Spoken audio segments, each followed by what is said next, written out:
Oh, it's fine. It's fine. Don't worry about it. Okay, perfect. Oh, that's so good. Okay, come over here. Come over here.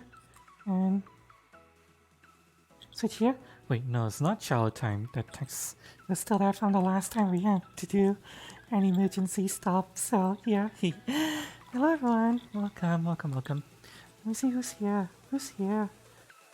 Let's see. Lucky's here. Hello, Lucky. Welcome. Deus Grand is here. Hello, Deus. Welcome. And Invisible Lock is here as well. Hello, Invisible. Pick a number between 1 and 10. 69. Is that acceptable? There's a ghost behind me.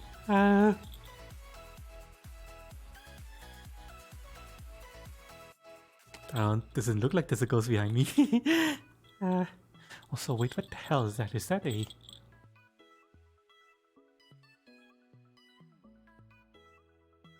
Oh, it's just another prank, so don't worry about it. I was wondering about something, but don't worry about it.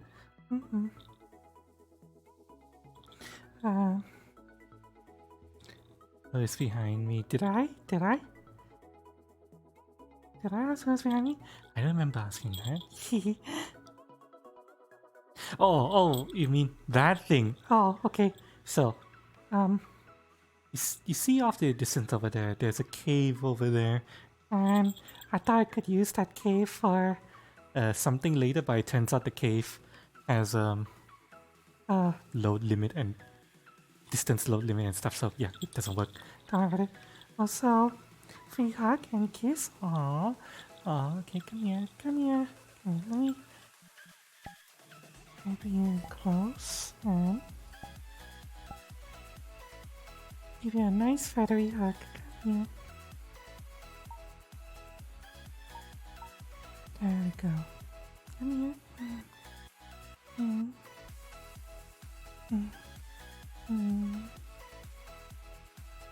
And kiss on the cheek as well. There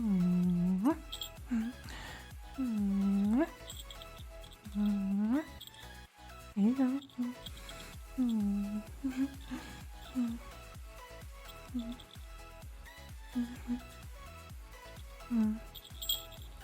There you go.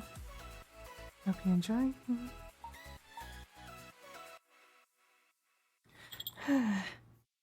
Yeah, hello everyone, welcome. How are you guys doing? Is the cave troll in there? I checked. There's no cave troll in there. Instead, it's a it's the cave doesn't load properly. The wall is busted a little bit. It's fine. It's fine. There's another cave over there that I'm gonna be using later.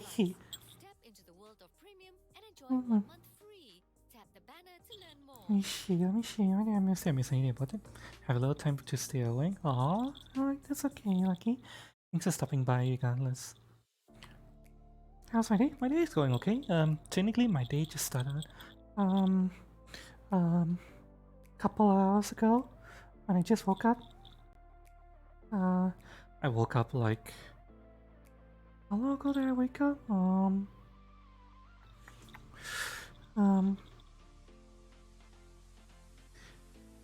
About 4 or 5 hours ago. Yeah. Woke up about 4 or 5 hours ago. I slept for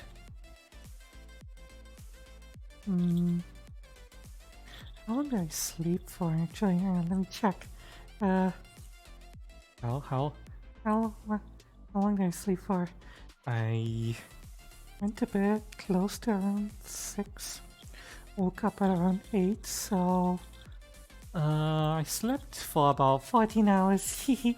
Yeah, slept for 14 hours. I really needed it. I was so sleepy, but I had a good day so far. Had a good weekend as well. Really nice, chill weekend. Although I say chill, even though technically I did some dance practice, and that I'm not sure if you call it chill, but oh well, I had fun.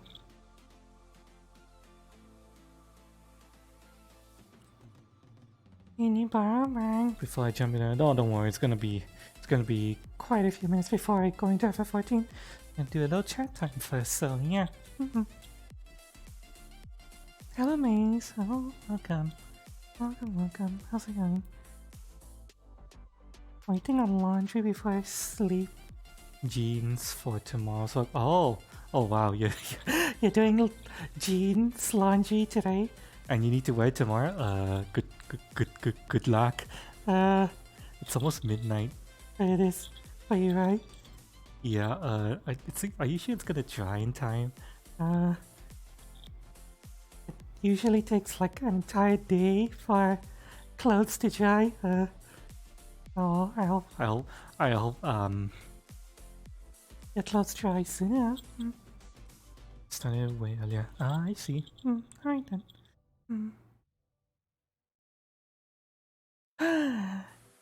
Oh, guys, guess what? The first important piece of my Palm stream has arrived. It's basically tech to allow me to stream on Palm and record voice and stuff. So it's background stuff, but the first important piece has arrived. So yeah, I'm waiting on another important piece, and I'm going to install the tech into my PC, and yeah, yes, things are moving forward to us doing a Palm stream. I'm looking forward to it. Although I'm still second guessing myself as to whether I should do a Palm stream because it's gonna take up a lot of time, and I feel like I don't have enough time as it is. So yeah, kind of second guessing myself a little bit, but oh, you know what? I bought the tech. I'm committed. I think we're gonna be doing it at least for a while. So yeah, I'm looking forward to it. All hands salute, you mean wholesomely?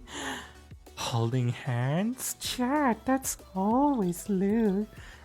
How could you say that? We're a wholesome stream. Chad, don't bring up such lewd things. So wait, hang on a second. Fuck. Hang on a second, Chad. Hang on a second. Oh, wait, hang on. I heard that. Give me 1 second. I need to fix something. Real quick. I need to put a laundry bag over my monitor. Give me a second.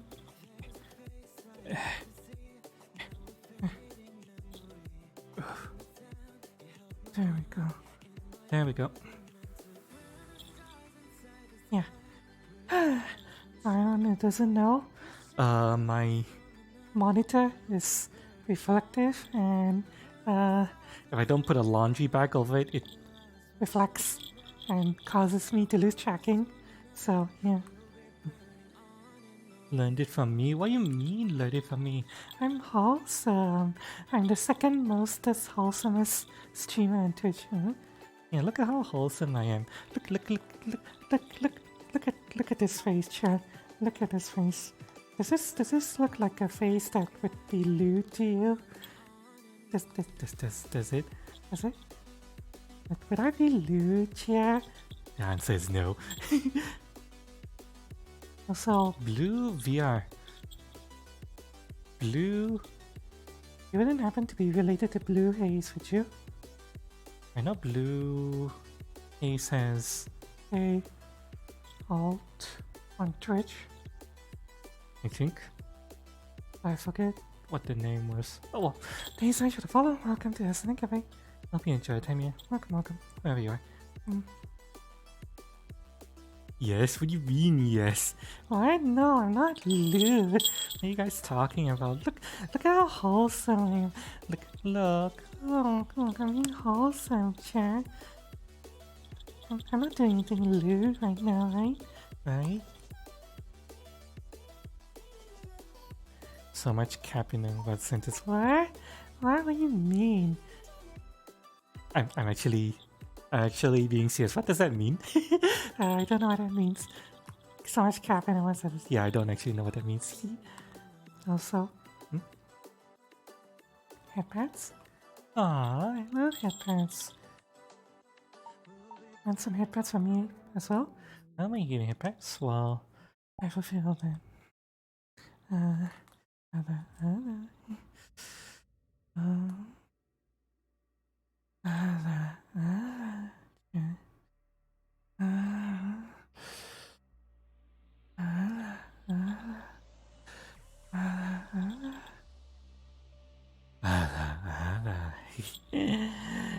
There you go. I love headbands. Headbands are nice.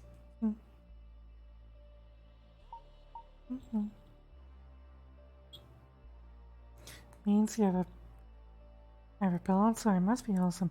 Yeah, exactly. Exactly. This is a bell of wholesomeness.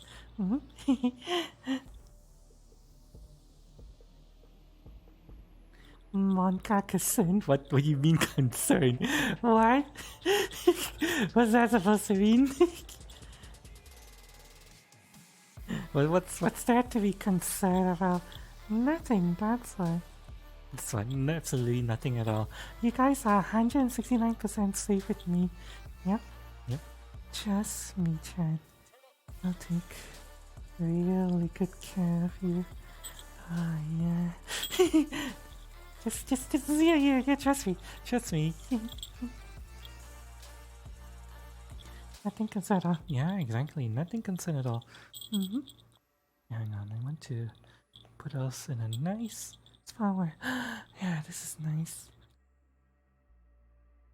Actually, Chan, I'm kind of thirsty right now because I literally just had breakfast an hour ago, so... Chan, I'm just stay hydrated, okay? Let me drink some water real quick. I'm just stay hydrated, Chan.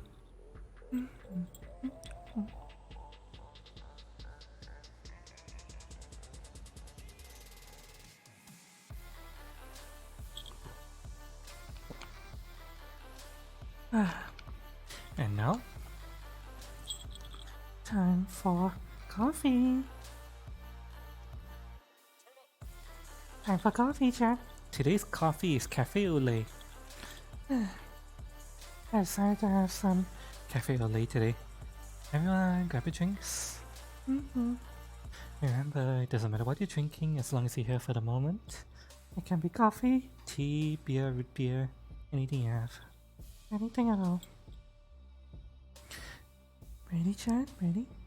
Going in 3, 2, 1. Cream pie.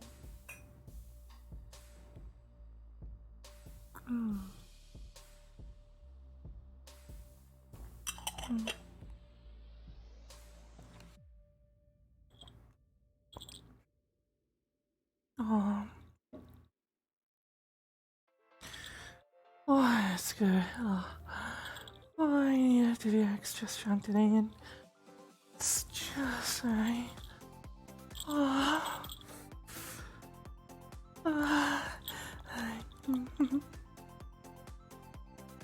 Today's cafe have milk. Oh, I always have milk in my coffee. Regardless of whether I drink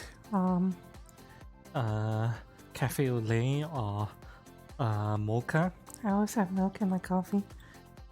I don't usually like to drink coffee black.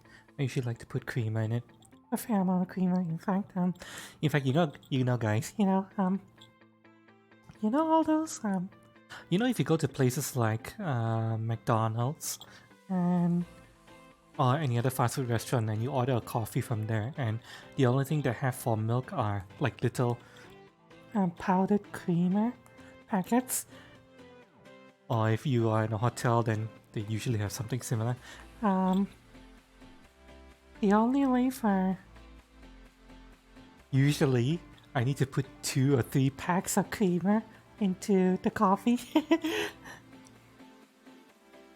That's how much creamer I need. Hang on, I don't like how I'm moving up and down a little bit. Okay, this is better. Add some hot cocoa with marshmallow layers below freezing. Oh, that sounds so nice. Hot cocoa is actually quite hard to find here, although... Okay, theoretically, I do have the dark chocolate coins I could use to make hot cocoa if I wanted to. Maybe I should do that one day, just make some hot cocoa. And yeah, we always have the nice, creamy, thick milk at our cafe. If you guys want it, if you guys prefer coffee black, that's fine too. Just the thick, creamy milk is for those of us who want it. I have a feeling it going down my belly.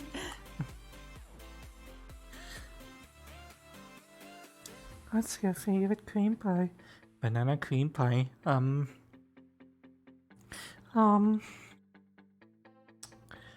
don't think I've actually ever had a cream pie. Thinking about it, I need to have a cream pie. My favorite pies are always meat pies. Yeah. I love meat. All of the pies I've always gone for, whenever there were pies around, has been the meat pies. I'm a bit of a meat glutton that way. Let's step me back a little bit more. There we go. Although I really do want to have some delicious creamy pie sundae. Should try. Maybe we could maybe you could try to get one like later during FF14. That's an idea. I'll see if I can find some cheap cream pies for FF14 later. For anyone who doesn't know, today's tentative plans for stream today are just chill chat time as usual, and then after chat time we're going to be going to FF14, so yeah. Because if anyone missed the stream on, was it Thursday or Friday? I think it was Friday. There was supposed to be a shower stream followed by a FF14 stream, but towards the end of the stream, I haven't put up the VOD yet, but the VOD's going up after today on YouTube, and it still should be available on Twitch. But yeah, the last stream ended with boom, thunder, lightning, raining cats and dogs. I'm like, I'm scared, chat. I don't want to risk getting my precious PC and VR stuff struck by lightning and fried. So I have to end stream. So yeah, that's how our last stream ended. So today we're trying to play FF14 again. We'll see if fucking God tries to tell me that I'm not allowed to play FF14 by making it rain cats and dogs again. I doubt it will. I mean, it's really hot and sunny today. I mean, sure, it's hot and sunny here, but outside as well is really hot and sunny. In fact, it's so hot. Oh God. And I'm not sure if you could hear that bird outside. No, but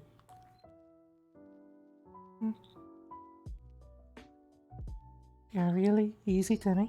You mean hot cocoa? Yeah, I'm fairly certain they're easy to make. And like I mentioned, I do have dark chocolate coins that I used to make mocha. I didn't make mocha today, but I still have plenty of coins, so I could always melt those down and make hot cocoa with those. I've been making water ganache to turn into mocha, but I need to look up exactly what to use for cocoa. Some people say water, some people say use milk. I need to look it up. Lucky, are you there? Do you Lucky, if you're there, do you use milk or water for your cocoa? Out of curiosity.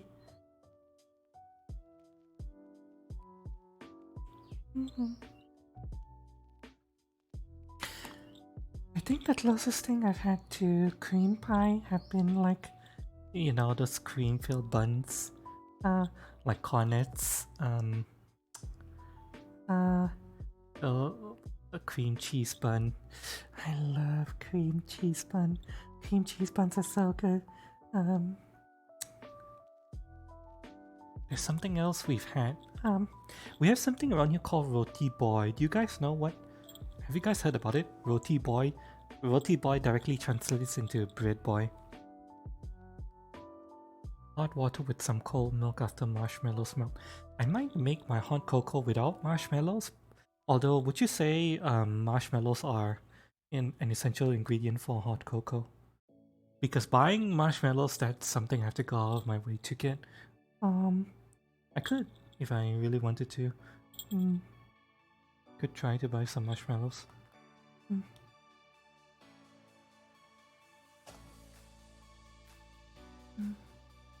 But yeah, you guys, I don't know if you guys know what Roti Boy is. Directly translated to Bread Boy.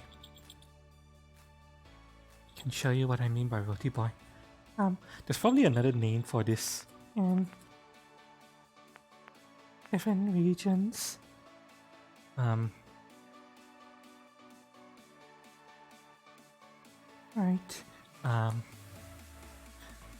Right, there we go.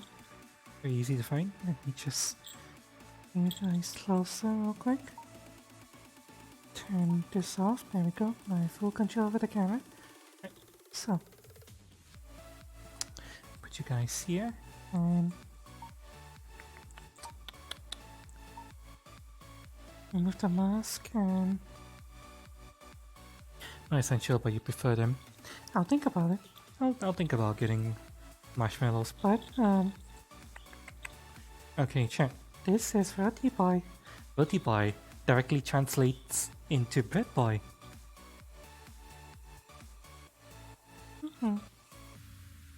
These kinds of bread, they're really I don't know how to describe them, but there's probably another name for these types of breads. They're crispy on the outside, very soft on the inside, and they usually have some kind of filling. The generic Roti Boy has, I believe, just simple butter and margarine. And then there's some with red bean, there's some with buttermilk and stuff. This used to be very popular around here, actually. It's kind of fallen off a little because, you know, the whole like wave of popularity and novelty has passed, but it's still fairly popular, I believe. Yeah, yeah. Maybe I'll have some tomorrow. And I'm having also Tom69. Yeah, I like the name Tom. Thanks so much for the follow. Welcome to the Snack Cafe, Tom69. Hope you enjoyed it. Welcome.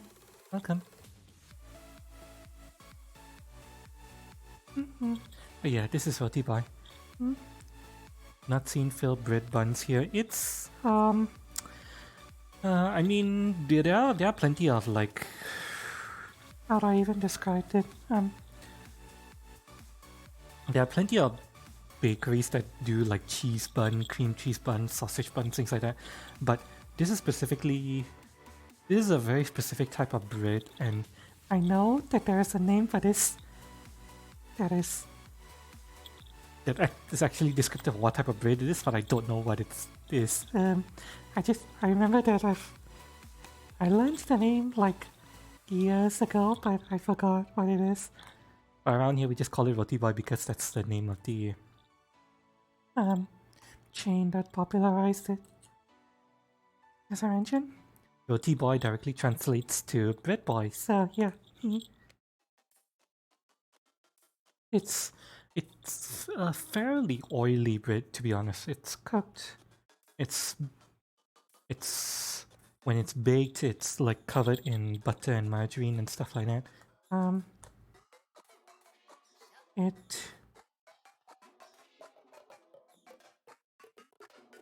What the hell were you listening to? What the hell is this? What is this awful music? Oh my god, Sidewalk Chuck Steam. Oh, this sounds fucking awful. Get the fuck out of here. Ugh. Fucking hell. Ugh. Such discordant notes. Sounds like something I would make. Except I know I'm awful. Yeah, it's really nice. It's a very nice like snack. to have whenever you're out at a mall or something and you feel a little bit peckish and you feel like, could go for something sweet and savory. So, yeah. Have a roti boy. Cream-filled donuts, custard, blossom cream, fruit jelly.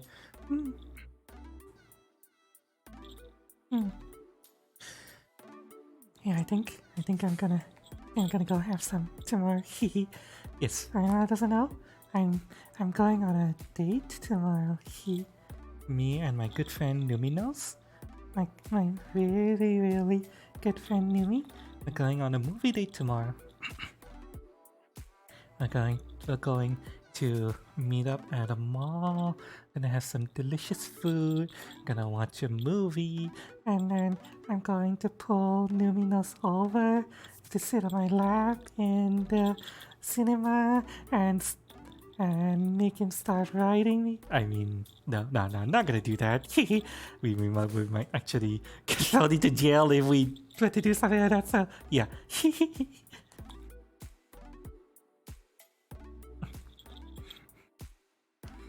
Yeah, looking forward to tomorrow. I'm going to be watching the Jujutsu Kaisen movie tomorrow. You guys know Jujutsu Kaisen, the anime? Jujutsu Kaisen? That kind of like demon hunting anime, not Demon Slayer. It's a different demon hunting anime. Weren't I in ADC stream? Was I? Oh no. Was I in AD stream? That hot waifu AD? Was I in a stream? yes, I was chilling in AD stream for a little bit before coming here and starting my own stream. I was chilling after eating breakfast. You know how it is, chat. You have a nice heavy breakfast. In my case, my breakfast was spaghetti. Delicious spaghetti for breakfast.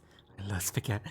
And I needed to chill out for a little bit after eating breakfast, and now we're here.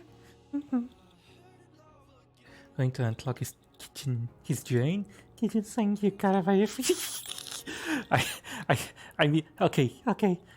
Should be told, I don't actually know how clogged Numinos's sink is. If it's really bad, he might actually need to call a real plumber. I could give it a shot, but I don't know if I'm actually going to try.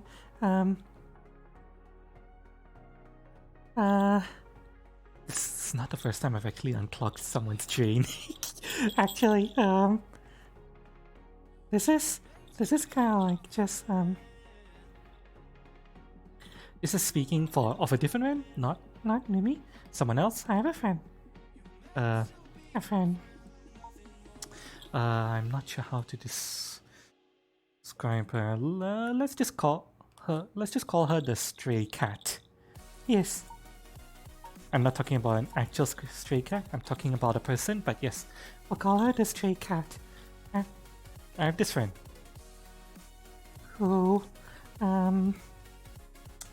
she doesn't do this anymore, but she used to do this. At least 2 times a year.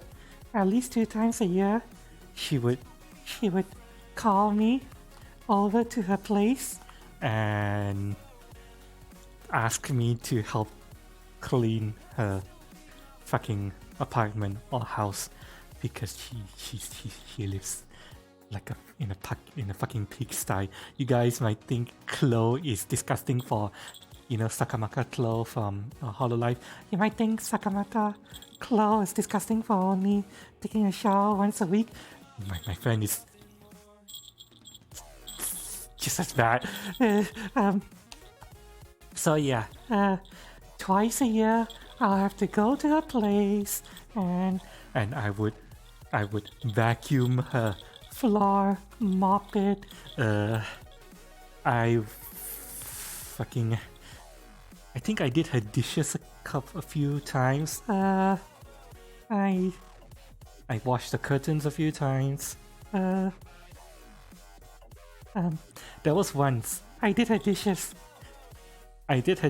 She had several discarded plastic food containers in there that were closed. And let's just say she did not empty the food containers before the plastic containers before putting them in the sink and leaving it there. So I don't know what the original color of the stuff in there was, but by the time I got to them, it was white and green and hairy, and I'm fairly certain there was a small biome in there, and I was like, I'm not opening these. All of this, there were like 3 containers. We're gonna throw this away, okay? I'm not opening this, I'm not touching it. The closest I'm getting to touching this is carefully but gingerly grabbing the containers, taking it over to the trash and dumping it in and immediately shutting the trash. So yeah.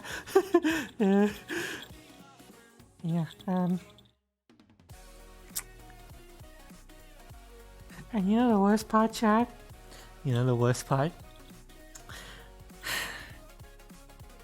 She didn't even let me fuck her in exchange for doing all that.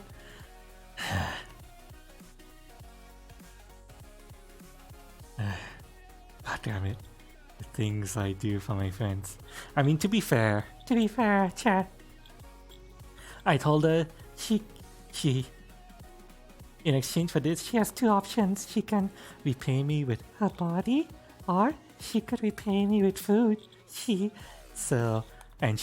chose to repay me with food. And I was like, okay, I'll accept food. So, yeah. Pitch them, never get the smell of plastic, yeah. Auntie touching grass. I mean, I do touch grass every now and then. I mean, maybe I don't touch grass that often anymore, but I do still touch grass every now and then. But yeah, I did all that.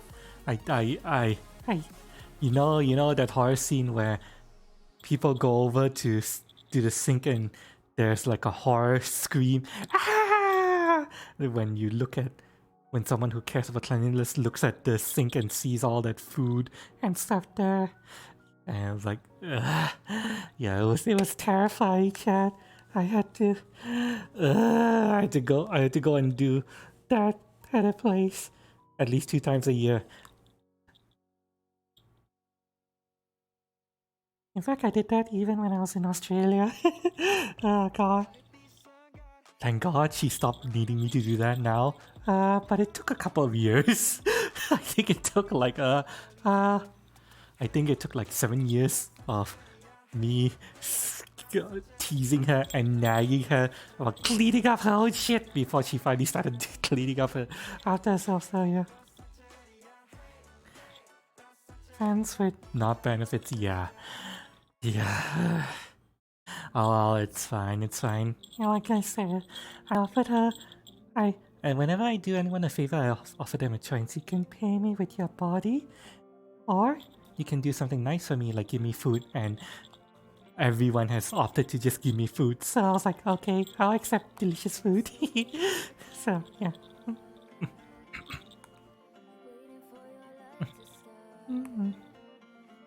Gotta hit the bell, Lucky. Hi. Hi, Lucky. Thanks for being. Hope you enjoy the stream. I'll see you next time, okay? Mwah. Mwah. Good night, Lucky.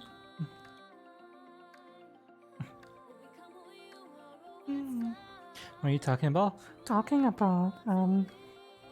Me needing to clean up after a friend whom I call the stray cat.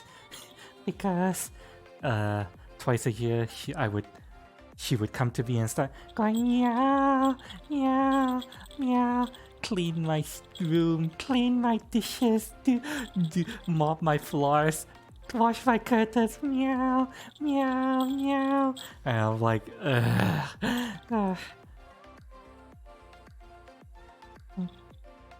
then she'd vomit out after. Thankfully, she doesn't actually do that. She never did that. The worst I found was piles of laundry and yeah, the discarded food containers that became white and green and fuzzy and regained life in the sink. Aside from those, I didn't wash. I didn't find anything bad. Wash your body?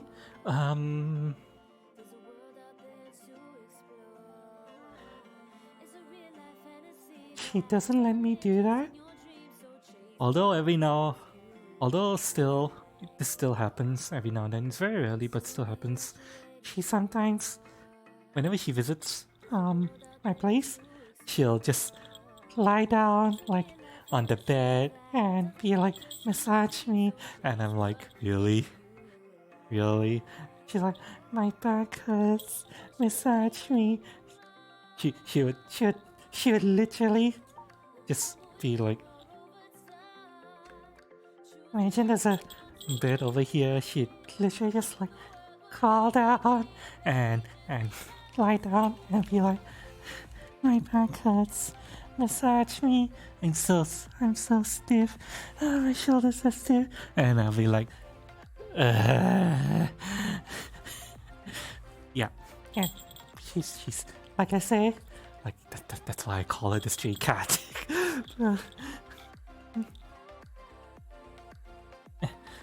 You sure this was very not childish? She's a little bit, but it's fine. It's fine. Like I say, whenever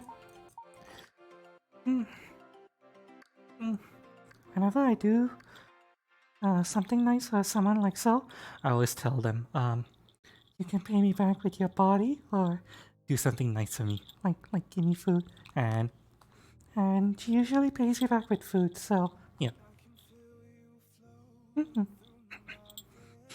So it's okay. Does your friend have a hoarding disorder? I don't think so. At least as far as I can tell, she doesn't have hoarding disorder. She just has a lot of clothes. You know, girls, lots of clothes. But she, like I mentioned, she's cleaned up her act. It just took her like 7 years, but yeah, she cleaned her bag, and now I don't need to go to her place to do her fucking dishes or her curtains again. I'm gonna go eat dinner. You'll be back again. Okay, no problem. No problem. We'll still be going when you come back.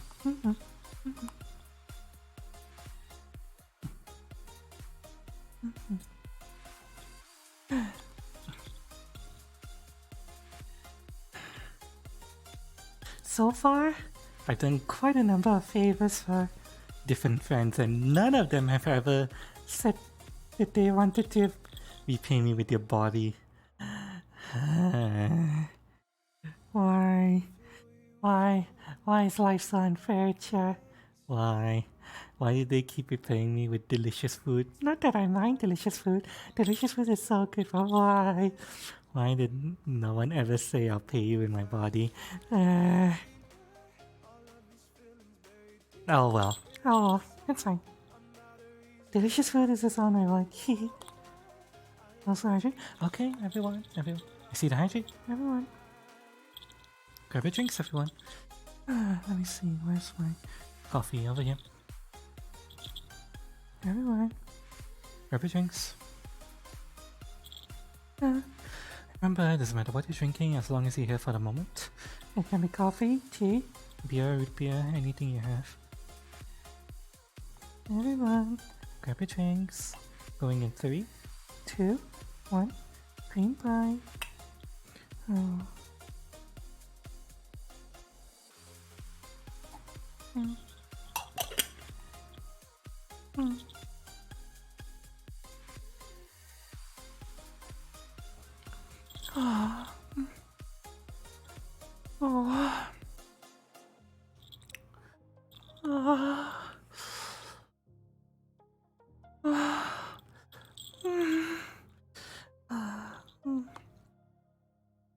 it's so good.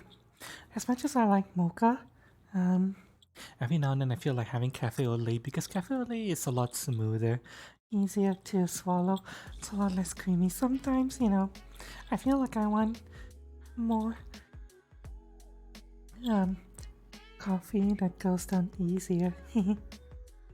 Cream is so The cream is so nice, but sometimes I just want to, have it nice and easy. Also, guys, there's a reason why I wanted to stream in this world today. It's because, and sorry, Ooga Booga, Twitch fucking generated a link that it can't use again. Don't worry, Ooga, that's not your fault. Everyone, if you guys want to see what Ooga Booga clipped, copy the entire thing, including the string of random letters and stuff after the double dash. Copy paste the entire thing to the URL and then it should work. Twitch. You're still drunk. Have you not fixed your URL generator yet, or at least fixed your chat line to recognize that as a URL? Really? Oh. Finally able to take a good picture with one of the little ones. Did you post pics of the little one?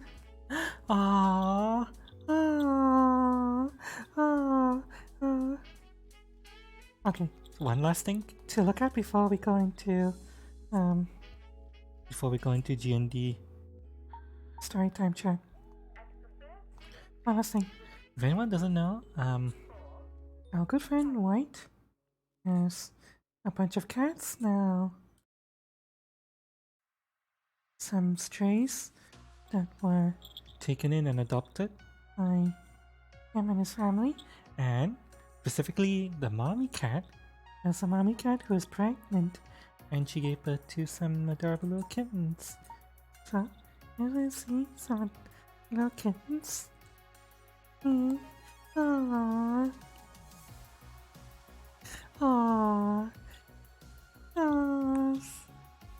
Little cat. Aww.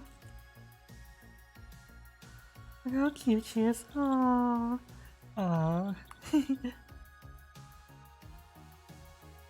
They're all causing mayhem, including the parents. Not 2 seconds in the kitchen, they all muted. Aww. It's because they know that's where the food is. They can smell the delicious food and they're like, I'm hungry, feed me.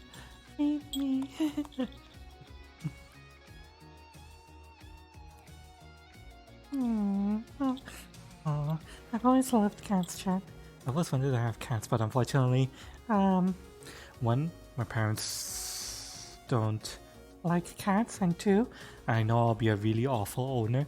I'm very irresponsible, so yeah, I don't think I'll be a good owner.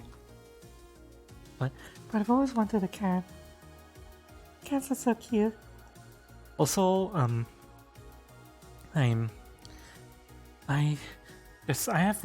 have a problem with cats. I am slightly allergic to cats. Not like break out in hives or start sneezing uncontrollably or things like that, but rather specifically something in either the cat's saliva or cat pheromones makes my nose itchy if I'm not too careful. So I used to have this happen to me whenever I used to go to my friend's place who had like 6 to 8 cats. I wasn't as bad as my ex, who if she even puts her face close to the cat, she will start sneezing. In my case, if I were to smoosh my face all over the cat, then my nose will get itchy.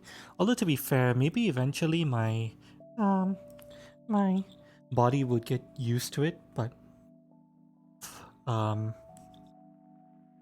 for the most part. If I smoosh my face in cat, my nose gets a little bit itchy, just a tiny bit. You're slightly allergic to cow's milk. Not gonna stop you from eating cheeseburgers. Oh, I can't imagine not being able to eat cheeseburgers again. That sounds terrible, Chat. I love cheeseburgers. Cheeseburgers are so good. Yeah, I love cats. You want to see more pics? Technically, quite a few members of the community actually have cats, and they sometimes post cat pics. This is Eretica's cat. Oh, good mod. Eretica, this is his cat. Aww.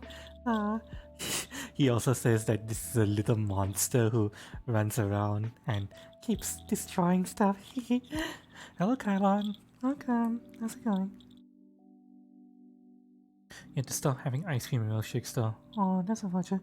But don't worry, you're not missing much by giving up ice cream and milkshakes. Of course, I'm probably biased because I don't actually like that much, like ice cream and milkshakes that much. Had a friend who was allergic to seafood. That was a favorite food, sadly. Oh no. Oh no. Oh no. Oh, that's terrible.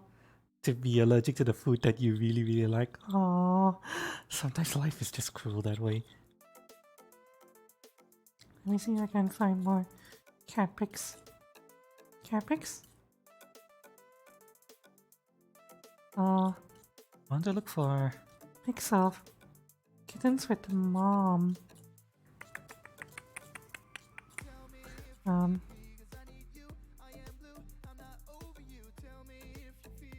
Let me see. I saw a bunch of yeah. I technically, you said these pics are ugly, but how do you mean? These pics are adorable. And then you see the kittens like nursing and stuff. Yeah, you can see the little kitten and the mom nursing him. Aw, these are really good pics. Why? Oh, why is how you can say these are awful pics? They're adorable. And here's the mom. That's the mom. Close up on mom's face. Oh, she's nursing her little babies.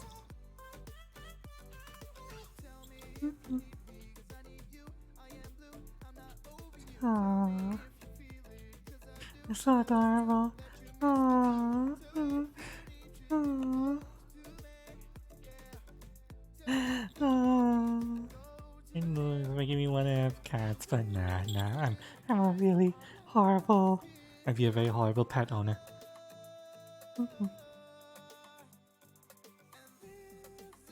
Let me check on my charge. My controller is still being really annoying, by the way. Here we go.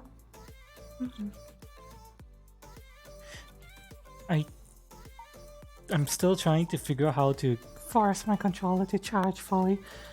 It's getting worse. The more times I have to start charging this thing in order to force it to charge, it's like now I have to charge it like I have to repeat the process of charge for an hour, unplug, charge for 1 hour, unplug, charge for an hour. I need to do that I think 5 to 6 times before it finally takes. It's that's so fucking annoying. Yeah, one from Dad too. Nice lazy mugshot. Oh, you have the dad too? Oh, that's adorable. You have the whole family there. That's good. Yeah, pet them. Yeah, that's so cute.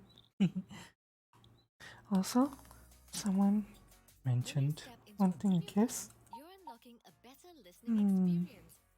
Alright. Let me give you a kiss on the cheek. Wait, done.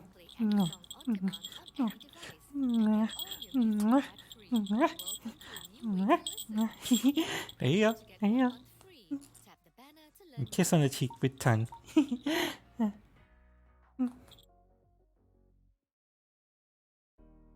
This was found to be probably like 3 seconds long at best. You could use a different site as a content host and then just put the link on to Discord. Like, if you don't care about what the site does to quality of the video and you just want to get it out there, Twitter is a decent place to post like short 8-second videos, things like that. You just post it. Don't give a rat's ass about how much Twitch degrades the quality, and just shout post the link. Alternatively, there are places like VidMe and so on and so forth.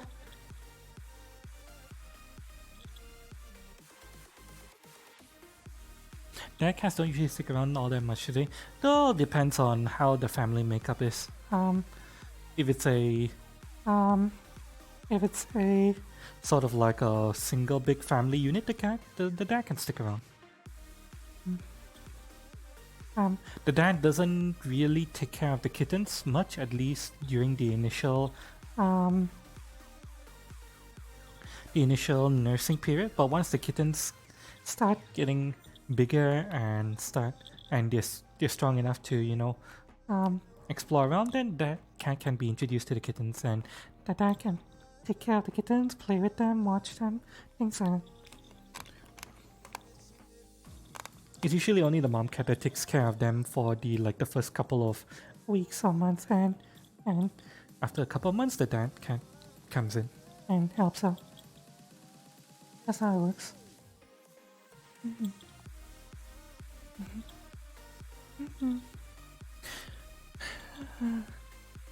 The dad cat originated from here, so mostly chills here. Yeah, as long as the dad cat feels at home, then he's all more likely to be around. Chat. I think it's time for us to move on to DnD Story Time, don't you? Because we played DnD over the weekend. Let me get out my DnD avatar. For anyone who doesn't know, well, I am a chimera with parts from cat, sheep, IP, and all that. My DnD character, who for a campaign which we play every Saturday 4 p.m. EDT, is a full harpy with sharp harpy talents. We don't stream it, but it's hosted on my Discord, so anyone and everyone is more than welcome to come in and sit in and watch us play. With just a couple of friends getting together to play D&D. Because did that come up because the 3 kittens keep biting his ankle and PC cables? Oh no! Okay, yeah, you do need to cat-proof parts of the house. Unfortunately, you need to smack them, hiss at them, teach them not to bite those cables. Unfortunately, you gotta be like parent cat. You gotta communicate using parent cat language. Smack, hiss, be angry with them. Show them that you are angry whenever they bite the PC cables. And then the kittens will eventually learn what not to do. Did I eat? Yeah, I did eat. I had some delicious spaghetti for breakfast. Delicious spaghetti! Spaghetti! His problem, not mine. Oh no. Aww. You need to be careful though, because if the cats bite through the cables too much, then they might get electrocuted, so it is a concern. Something you guys need to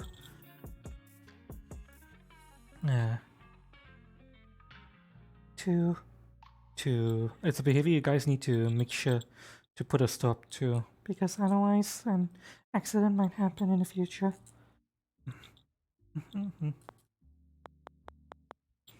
Let me just prep something.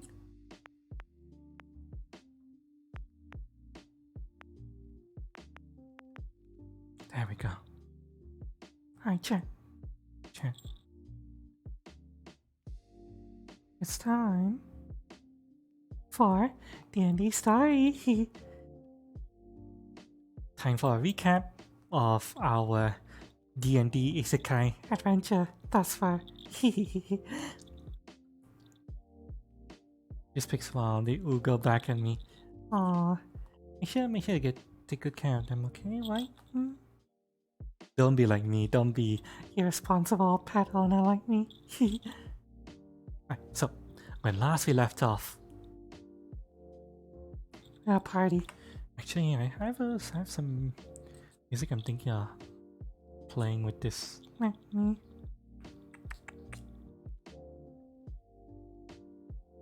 So, oh god, so loud!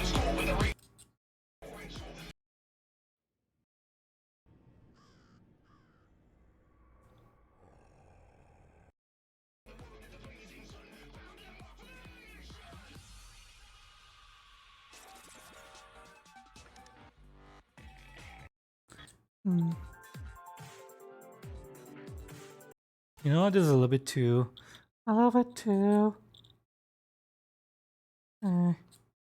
fast for what I'm going for.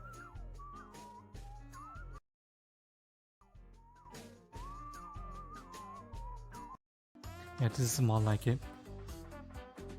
Yeah, there's a lot more like it.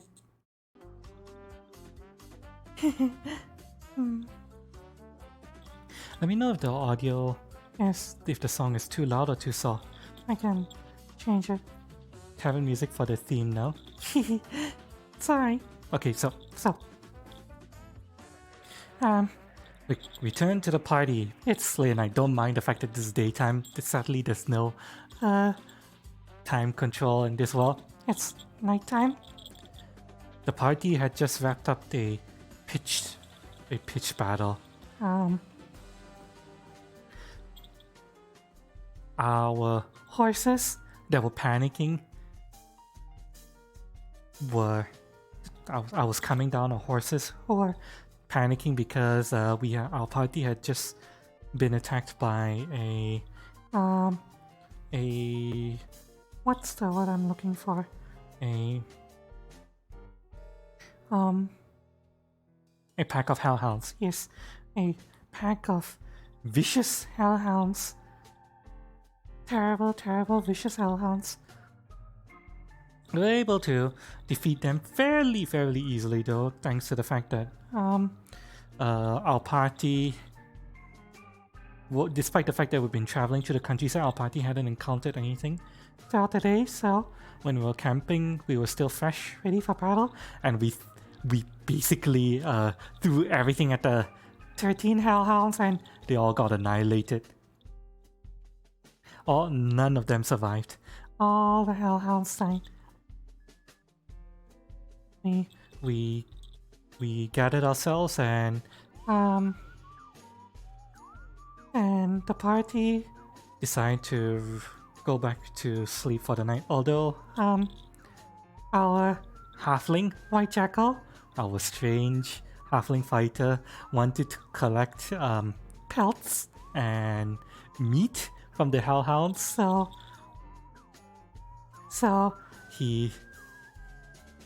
the druid and I were like, okay, we'll help you out. It'll be faster if all three of us work on this. So me, the halfling, and the druid worked for, I believe, and it took us an hour to skin the hellhounds for pelts, and the halfling also collected some hellhound meat. I don't know why he wants to collect hellhound meat.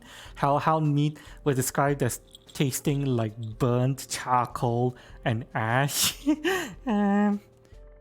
But he keeps wanting to collect hellhound meat, so he got several choice cuts, if you could call it that. Choice cuts of hellhound meat, and one leg of hellhound that I kind of like just ripped off a hellhound and gave it to him. So yeah. After an hour, me, the halfling, and the druid rejoined the cleric and the wizard, in settling down, and our NPC Armadillo Man. We have an NPC Armadillo Man with the party who is kind of acting as sort of like our quest guide. Let's see what's next. Due to the fact that our party had that hellhound ambush during the night, we started out. Our party resumed our journey an hour late, but it's fine. We had to make sure that we were fully rested and we had everything in order. There's no point rushing. Right? We still had, according to the DM, aka our guide, maybe about 5 days travel to get to our destination. So yeah, rushing an hour wouldn't have caused us to make up that much time anyway. But in any case, we wrapped up our preparations for traveling to, and then we started to head off. The weather for that day was windy, quite windy, blowing from the northeast to the south. No, wait, no, from the northwest to the southeast. The DM kind of mentioned that he thought that was going to make it difficult for me to fly, but to be honest, the way hawks fly, they tend to fly into the wind anyway. If they want to, hawks can actually fly into the wind quite well, as long as it's not too strong. So yeah, I was kind of like actually using the headwind to allow me to just soar upward while maintaining like equidistance to our little wagon convoy below us. So yeah. And let's see. During our journeys for the day, it was mostly uneventful. We had encountered what appeared to be a small party of adventurers traveling in the opposite direction. We just exchanged some pleasantries with them. Talked a little bit. They mentioned that they were returning from a quest as well, and we were on our way. And we mentioned we were on our way out to do our own.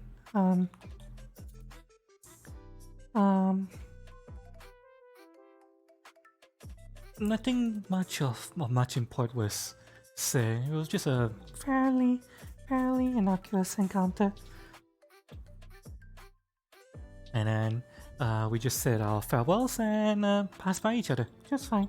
The rest of our journey for the day was uneventful. Soon the farmlands of the countryside started to give way to more forested locales. We were getting further and further away from civilization into the wildlands that were in between that made up the bulk of the land between the capital and its outlying cities. Let's see. I believe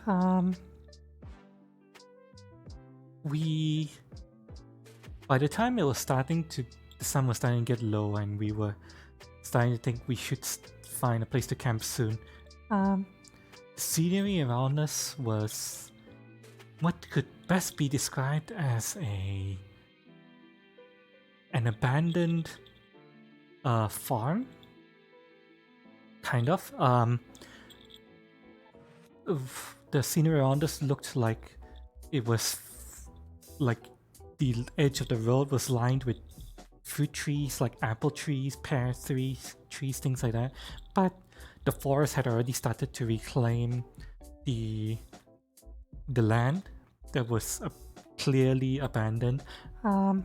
It looked like the land had been abandoned for years, so it's unlikely we'll find people around. But we managed to harvest some apples and fruits first, and we had those apples and fruits as part of dinner. DnD breeding time? What do you mean? you talking about? There's no breeding that happens during D&D. A wholesome D&D chat. I mean, yeah, sure. There was that one time in the Silver Mines when the party got defeated and drugged, and we got dragged into a room where we each got violated in turn by a doppelganger and her minions. But we're the heroes, chat. We're supposed to be saying no to those types of things, right? Right? And if we did say no, I was like, no, yeah, you're doing things to me and I can't stop you. Oh no.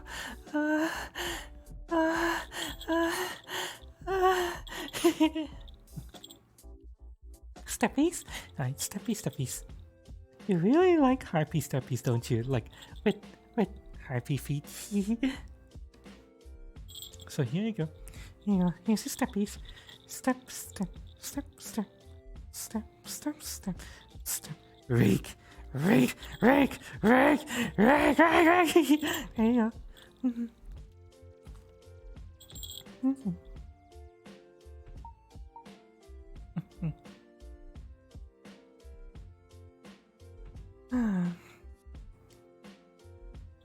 The doppelganger. Oh boy, why the reminder? I mean, it's part of our party's history, right? We gotta remember. You gotta remember the past, otherwise you're doomed to repeat it. Right, chat?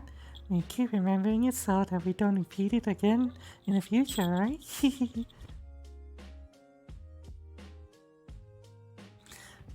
But yeah, so we eventually found a place to settle in for the night.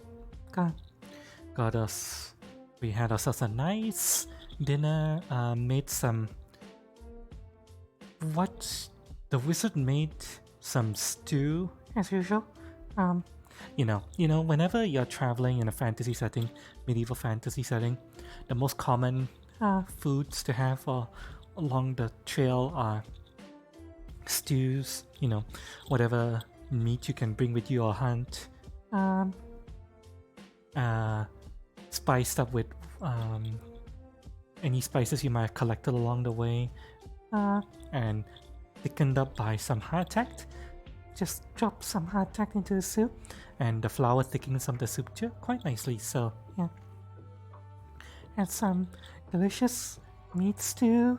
Our wizard at one point tried to make stew garnished with hellhound meat, but that didn't go well at all. Unfortunately, working with hellhound meat is very difficult, and yeah, she didn't roll well. So the hellhound meat stew didn't work very well, but she made normal stew this time, and she also made some what she described as apple cobble. Apple cobble is basically she sliced up some apples, tossed it into a pan with some lard, and using the hardtack that we had as breading, put it over the fire and cover it and let it bake for a little bit. So yeah, we had some. It's almost like a pie of sorts, but except instead of being properly covered like a pie, you just toss it in, mix it up together, kind of thing. Bits of apple, bits of breading, things like that. It's actually fruit lasagna. It can be described almost as a fruit lasagna as well. Still for -5 for context, most of the time DM encouraged -2 or +2 for circumstances. Yeah, although to be fair, I could see the hellhound meat being used in very small amounts to add just a nice aftertaste to it, but unfortunately it seems like one of those ingredients where you only have to add a tiny amount of it, otherwise it overpowers the stew, and unfortunately our wizard added a little bit too much. So yeah, you could try again next time. Try to perfect the hellhound stew recipe. Just add like little shavings of hellhound meat and fat to give the stew a little bit of extra tang and hope to God she rolls well. If she rolls well, then she could create a new delicacy. Hellhound meat.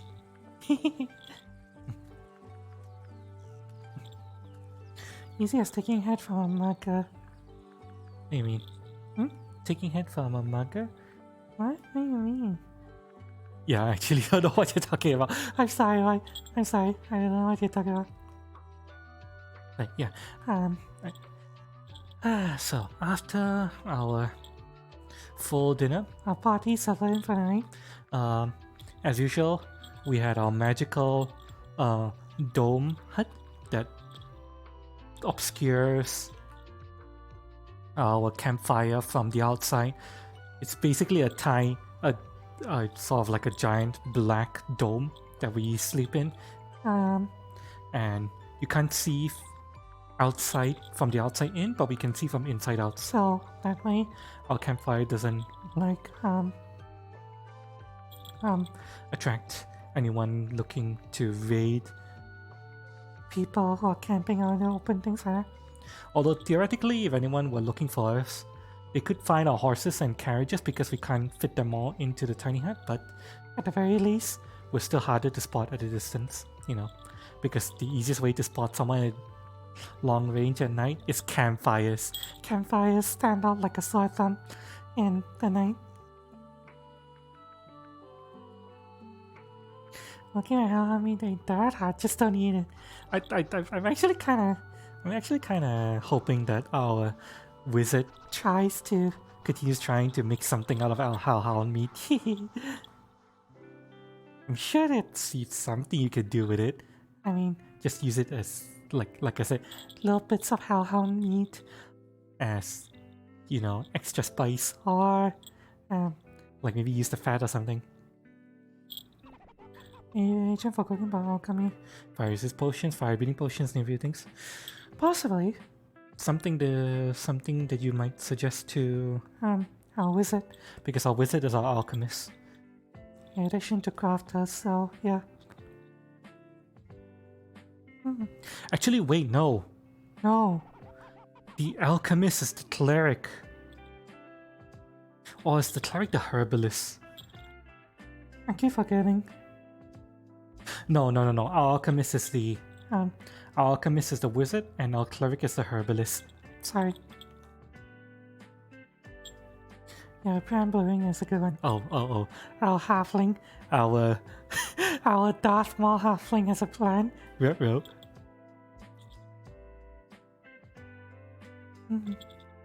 But yeah. So we settled in for the night. We had our watches. We had our watch order settled, and most of the party retired to sleep except for the first watch, which was our druid and his pet rat. So, what happened at night was our druid.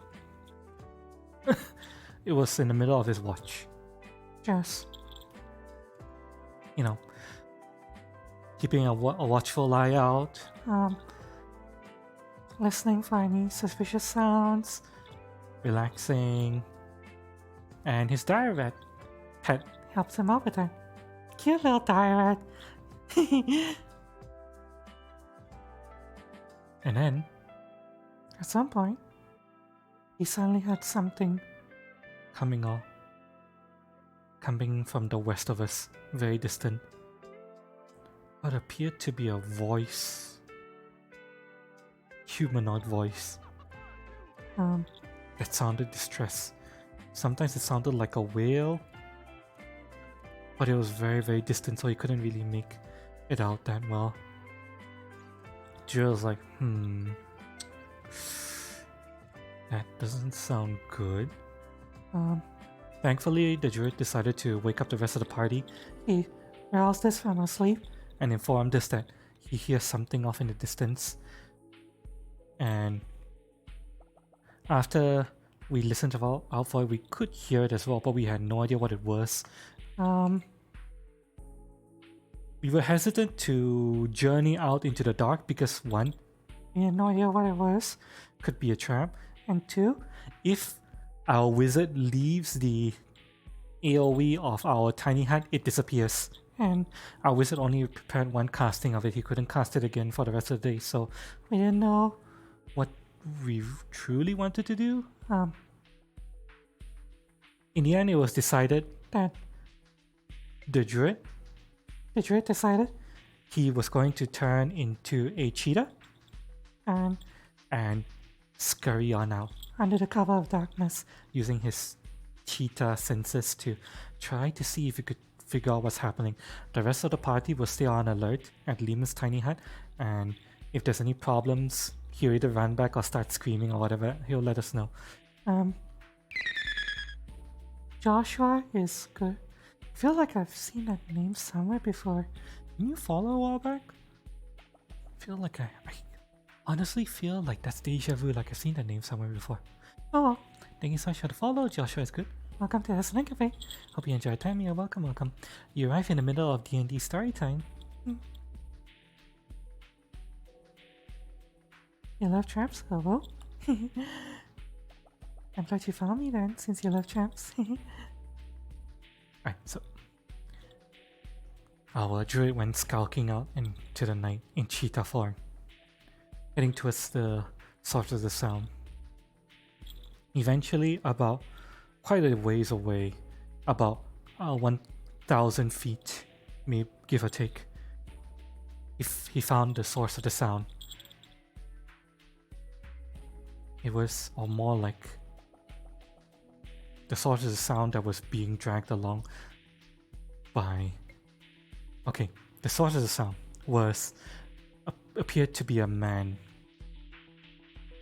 groaning. But the man was being dragged along by his foot, by his leg, by a large creature. A large creature described as having, in the moonlight, darkish skin,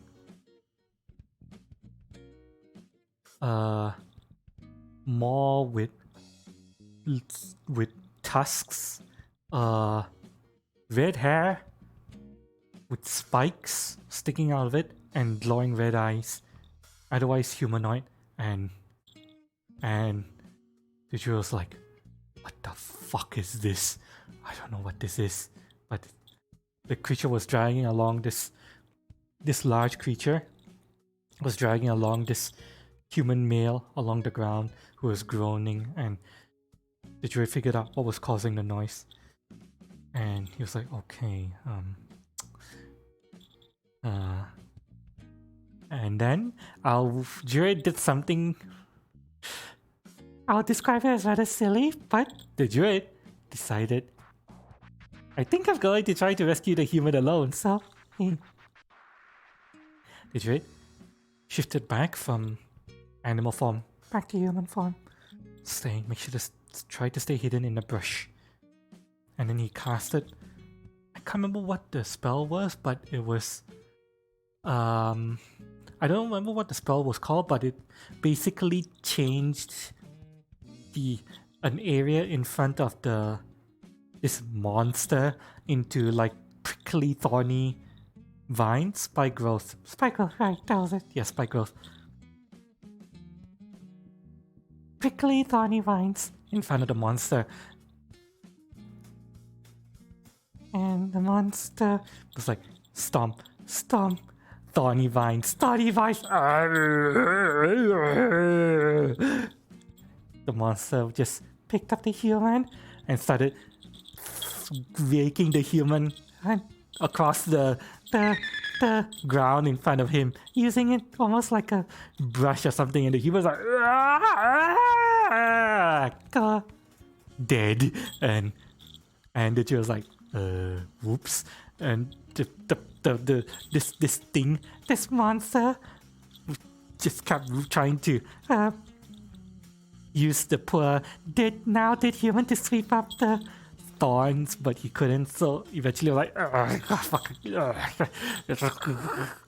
decided to step back and out of the thorny vines. Hello, Strilex. Halo, Strilex?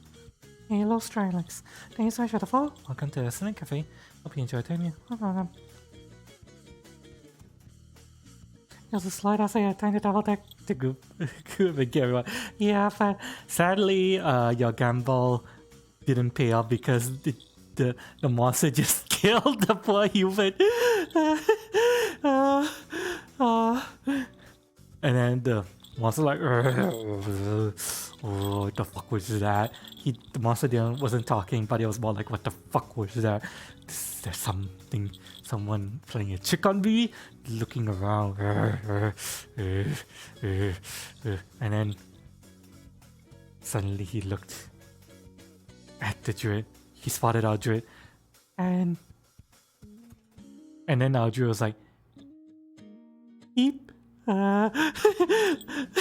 Hiding in the bush, and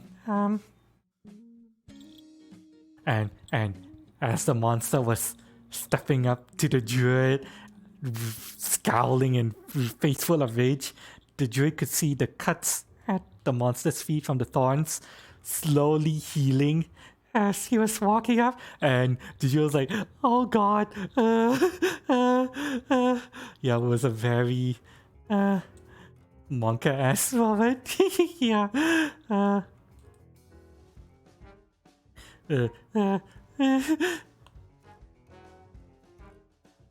And unfortunately for our druid, the monster was able to get up to him, and I just want you guys to imagine our druid is 6 feet tall, and this monster was 10 feet tall, almost like.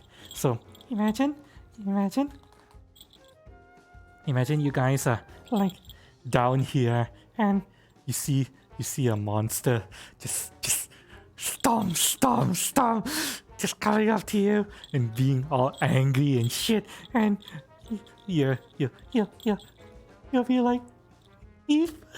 So that was our first druid facing off against this monster who started swiping his really sharp and strong claws at the poor druid. Swipe, and thankfully our druid was able to avoid some of the attacks, especially a certain attack that we learned later would lead to an automatic grapple check. So yeah, our druid, thank God, our druid was able to avoid being grappled by the monster, even though he took like I think 1 or 2 big hits, and he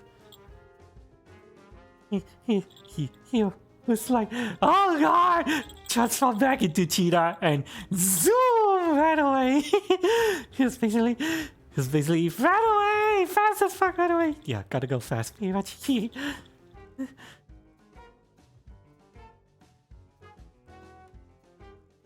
And the monster was like, "Oh no, you don't!" Started running after the cheetah form. Thankfully, our druid, since he is in cheetah form, he could outrun the monster. No contest. Just fast as fuck, boy. Each claw dealt damage equal to a great sword before. Things like on a bite only less than that. Yeah. Essentially, if the monster had landed all of the attacks on our druid would probably have been knocked out in 1 round. Like, one hit KO. Well, not exactly 1 hit KO, but 1 round KO, essentially. And even if he was able to somehow avoid getting knocked out in 1 round, he would have been grappled most likely, and he wouldn't be able to run. So yeah, if our druid didn't dodge a bunch of those blows, he probably would have died right then and there. And our party will just be like sitting on alert, wondering what's happening to our druid. Although, if the druid had been knocked out, would you have been able to communicate with your dire rat in time, telepathically, to be like, you know, dire rat, be panic, communicate, he was kiki. I'd start running off, you know. And can you do that with your Direvat over distance? Or no? I'm not sure.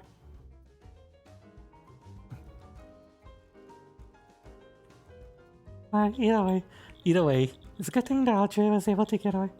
Looked at the step he could have instantly shredded this one to death. Each claw was resembling of another. Yeah, you're thinking familiars. So the animal companions are just furry bros. Oh, so you cannot telepathically communicate with your pet Direvat. Interesting. Okay, good to know. For all this time, I didn't know that there was a difference between the druid's pet and familiar. But in any case, it took I think it took maybe 10 seconds, but 10 seconds later, the party who was still on alert, still keeping on watch, heard our druid yowling, meow, meow, meow, running back at the party full tilt, all bloodied and stuff, meow, meow, meow, meow. The druid still can't talk in animal form, so it's like meow, meow, meow, meow, meow, meow, and meow, and our Claire was like, oh god, what the hell happened? And I was like, bad guy, and so this is the order of what happened.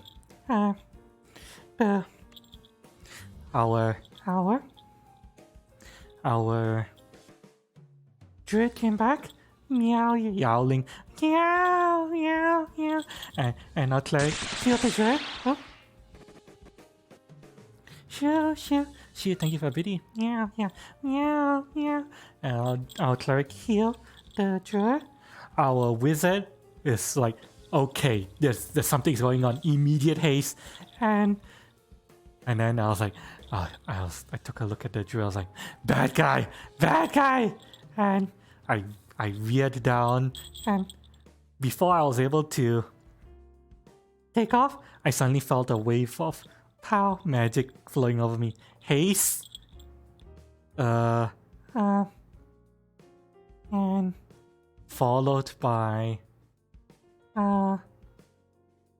bull strength from the cleric, and large person by the druid. So I got I basically just veered down, ready to take off, and then I felt druid and wizard tapping my ass a couple of times, and then I took off. Zoom, just flying off high into the sky, lantern lit in the night.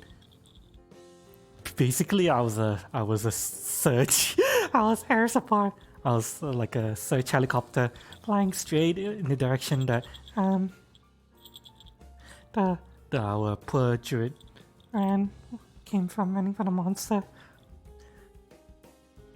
Meanwhile, unfortunately, I kind of left the rest of the party in the dust because I'm the only one who can fly, and the only other person who could probably keep up with me is the druid. But the druid was meow, meow, meow, kind of getting healed. That's okay. Flew off, zooming across the sky, looking for whatever this thing was that hurt our druid, because. Okay, clearly there's something out here. Something. Just flew as fast as I could, heading in the direction the druid came from. Straight line.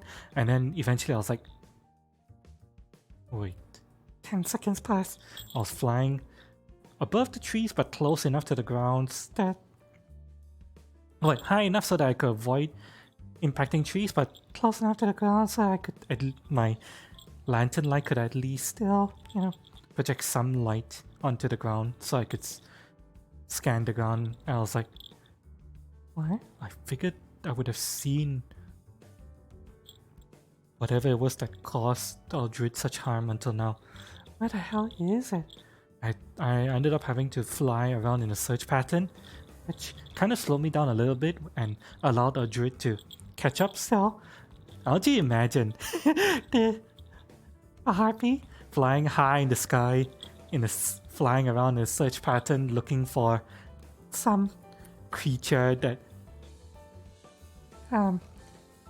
attacked our druid. I had this almost like a searchlight shining down on the ground below me. And meanwhile, I was being followed on the ground by our druid, who is a cat, who was in cheetah form at the time.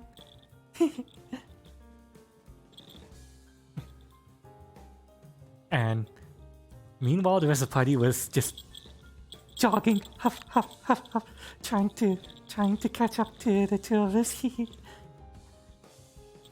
After a while, it took longer than I thought it was going to, but after a while, eventually I spotted the creature heading southward, dragging along what looked like a body. Just drag, just walking along, and I was like, that's probably it. Started flying towards it, and the creature just kind of looked around, and eventually he saw me, because I mean I did have a lantern hanging off my belt that was projecting light, so he clearly saw me flying in the air towards him because I was lit up, and the monster was like, grabbed the body, popped off the body's head, and throw the head at me, basically to the sky. I was like, okay, that's definitely the monster. So flew directly at the monster, but before I could reach the monster, suddenly the monster was like stomp, stomp, stomp, stomp, stomp, stomp, stomp, stomp, and then disappeared into the ground. I was like, wait, what? Did he just disappear into the ground? Flew over to the spot where he disappeared, and then I was like, I saw that there was a cave entrance, a very small cave entrance in the ground. Well, okay, technically it wasn't that small, but it was, okay. This is why I went to this world chat, because this world has a cave entrance over there. Although technically this cave entrance behind me is huge. The cave wasn't this large. It was smaller than that. It was bare. Probably about half the size of this cave entrance. Thereabouts, yeah. A Wendigo looking thing. Yeah. Oh, as I was approaching the monster though, I saw that it was like it had darkish skin in the night. Red hair, spikes sticking out of it, tusks, large, so bigger than. Well, actually, my character was large due to the enlarged person that was constantly, so I could tell it was maybe about my height. Very scary looking thing. Big, strong. A lot of like center mass. How do I describe it? Was burly, almost bearish in his, in his physique. Very burly physique. Yeah, that's the word for it. That's what I'm looking for. A burly physique. And I was like, what the fuck is that thing? But either way, eventually I landed outside the cave entrance. I was like, not gonna go in there, and not gonna go into that thing alone, because I'm not suicidal. So decided to wait outside the cave for the rest of the party. Thankfully, party wasn't too far away, and they could easily find me since my lantern on my waist lit me up for them. And they go, for Bill is about the right size. Wait. What do you mean right size? What are you talking about, Bill? What exactly does this mean? Was dad bod when you saw the picture after? Yeah. A little bit of a dad bod, but on the other hand, I choose to interpret it more as a burly body. That's just me.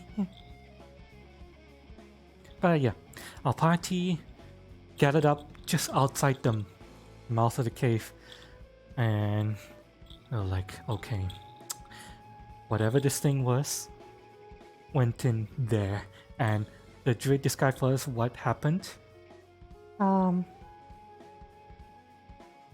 Wait, no, the druid didn't describe for us what happened, but rather I described to the party what I saw, because the druid was still in cat form.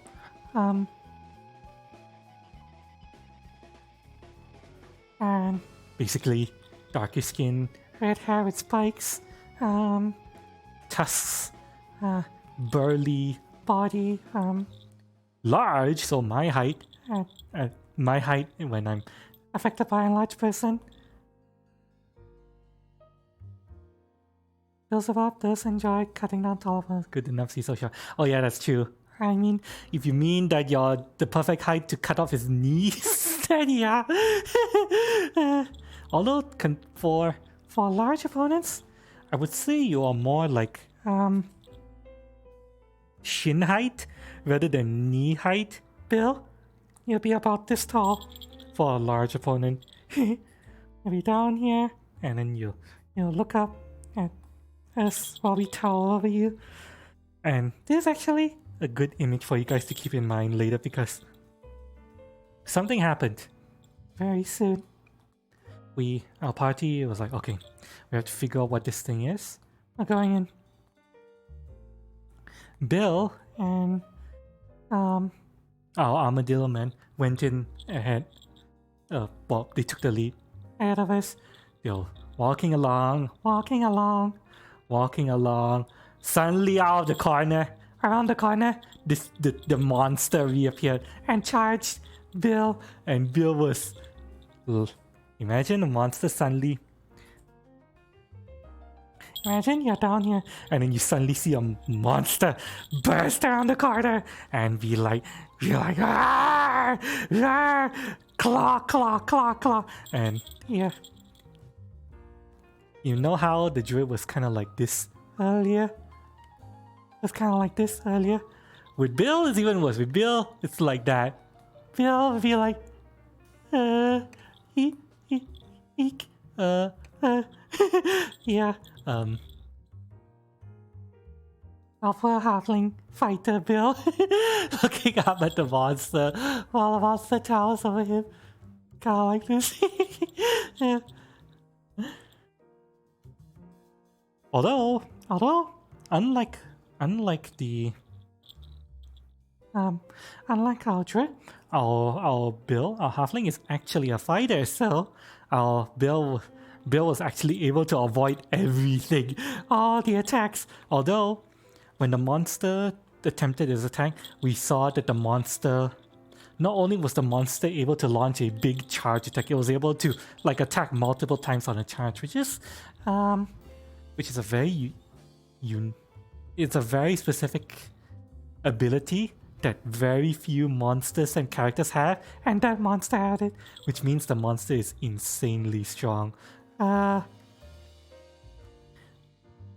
Life flash before your eyes, I was trying to buy you. You're fine, Bill. You're a strong fighter.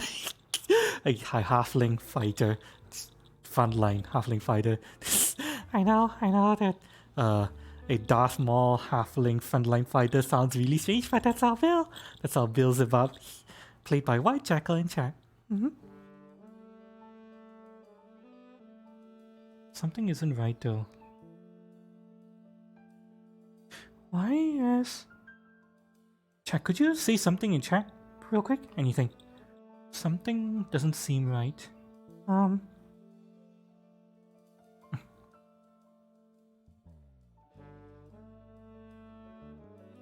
Just say something in chat. What the hell? Why is my chat box not working? Hang on. My chat box isn't working. Why isn't it working?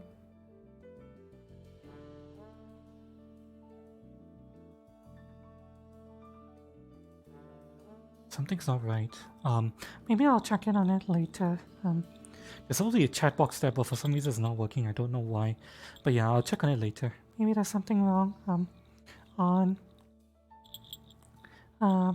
Streamline's site, but I can't fix it right now. Or more. Okay, you know what? Let me see if I can fix it right now. I have a feeling I know what's wrong. Standby chat. Let me see if I can fix this.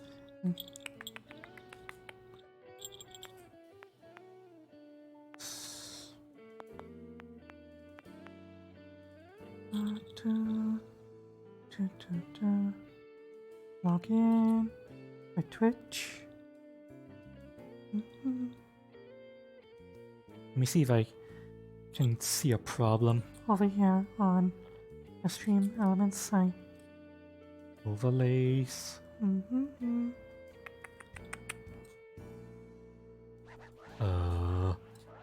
What the fuck am I looking at? This. What the hell?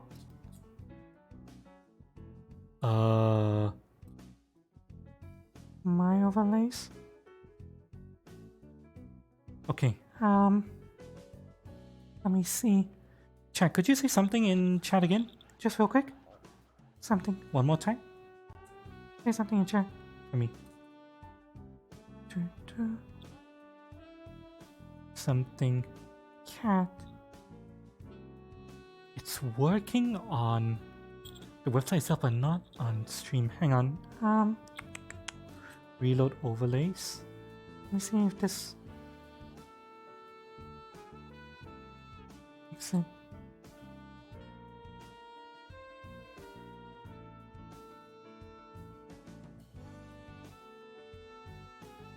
Yeah, very strange.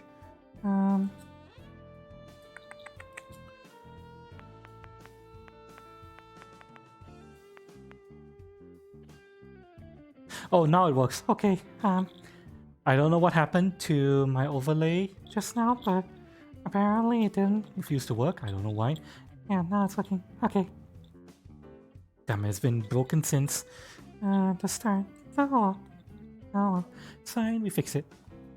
Okay, so. Yeah, our halfling managed to expertly somersault, cartwheel, and deflect all of the big scary monsters' attacks. And then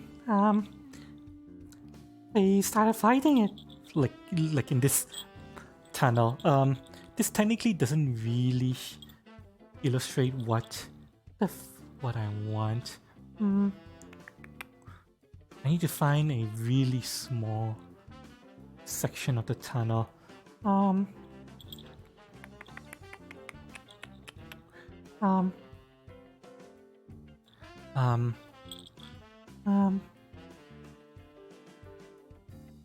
Is there a small tunnel around here somewhere?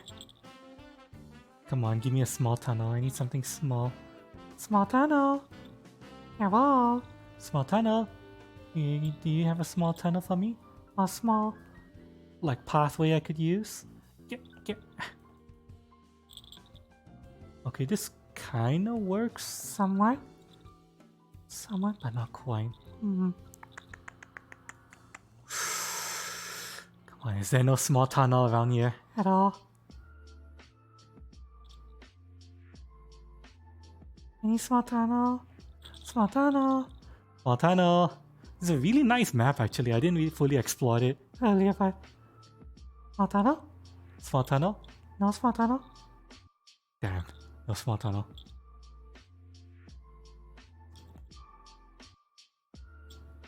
I have large tunnels, but... No small tunnels.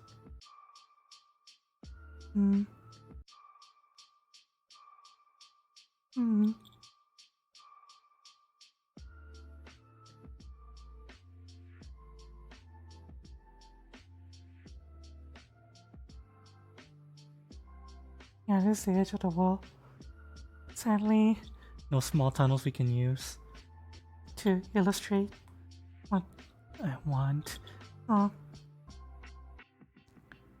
Like something out of Ark. I think more of a terrain from Muck. Yeah. Generic Unity terrain. You guys know what Muck is? It's a game. A roguelike game.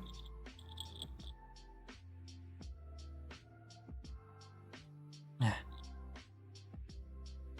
Yeah, more enclosed tunnel. Can't find it here. Oh well, it's fine, it's fine. It's fine, it's fine, it's fine. Going to go back to the tunnel we're in. Also, 3i Void, thank you so much for the follow. Welcome to SNN Cafe. Hope you enjoyed time here. Welcome, welcome. Going to go back to where we were, because that's the only tunnel available in this map. Okay.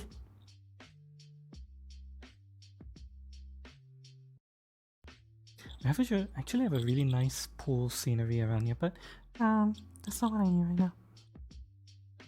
Alright, so we're back in the tunnel. We're fighting. The tunnel is small enough that if me and the monster were to stretch out our arms from side to side, we'll easily be able to reach the sides of the tunnel. The tunnel was just barely large enough to fit me and this large creature.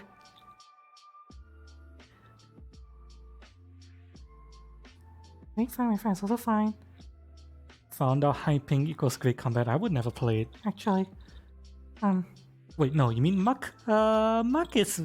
Okay, Muck I haven't really seen. Oh, actually, no. Let me rephrase. I have seen Muck.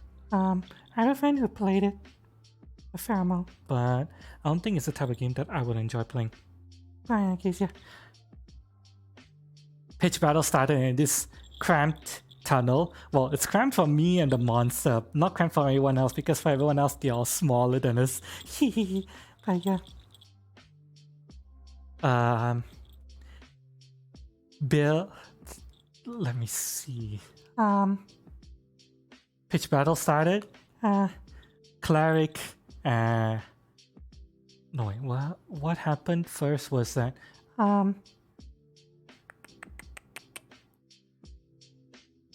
our druid and our wizard both just started casting magic.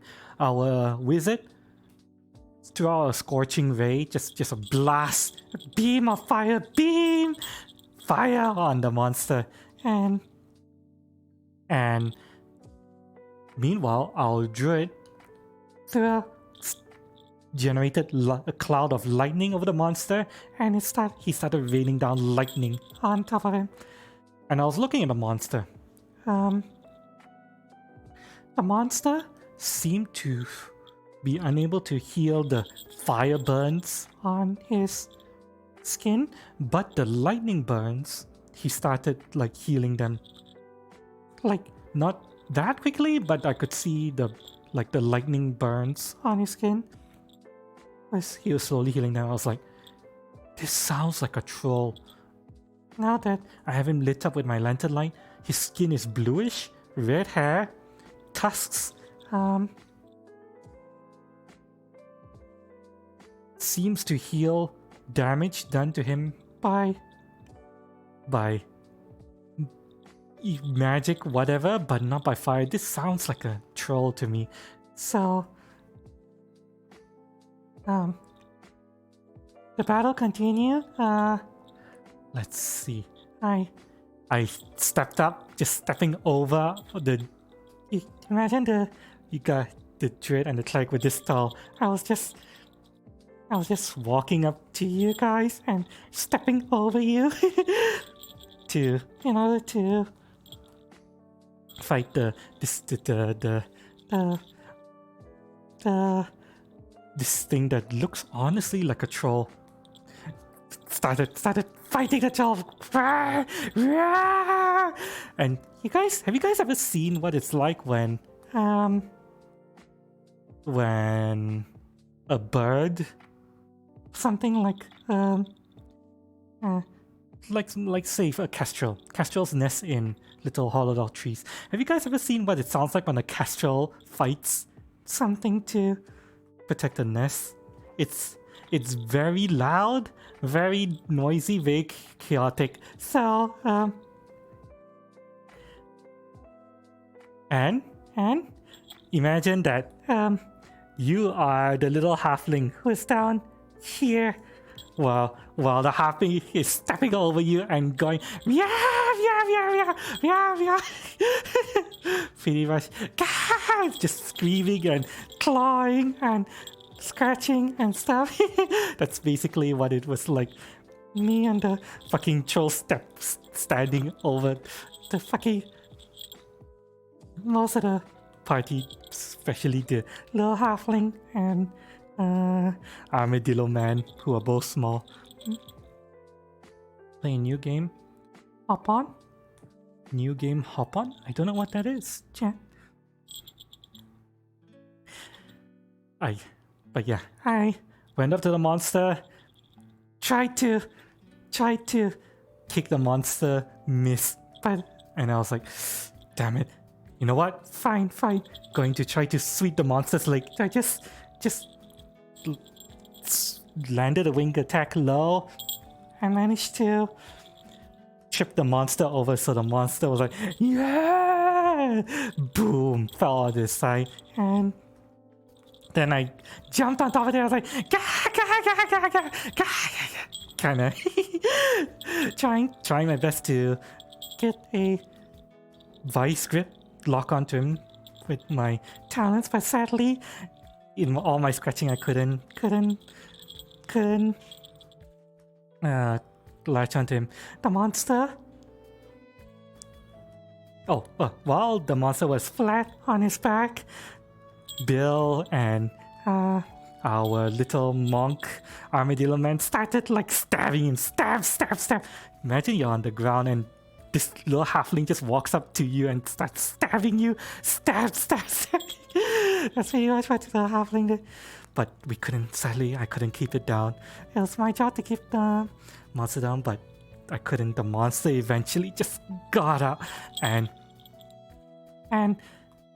recognizing that I was the most threatening target, it decided to go for me, just trying to claw, throwing out its sharp claws. I managed to dodge most of its claws, but he landed a bite on me and managed to bite, and I was like, ah! And it got even more crazy, just harpy feathers, troll blood flying all over. It's very chaotic. And but I managed to grab the monster, knee him in the gut once, and then I went behind him and pinned his arms to his body, essentially. Managed to pin him because, yes, my heartbeat knows how to wrestle. I wrestle with my talents. All this time, while this giant battle between a large harpy and a troll was going on over the fucking halfling, who basically that was his view of the whole thing. In this tiny ass tunnel, screams echoing around, very chaotic. But yeah, after I pinned the troll's hands, the rest of the party was finally able to bring him down. Got it. I think it was a lightning strike from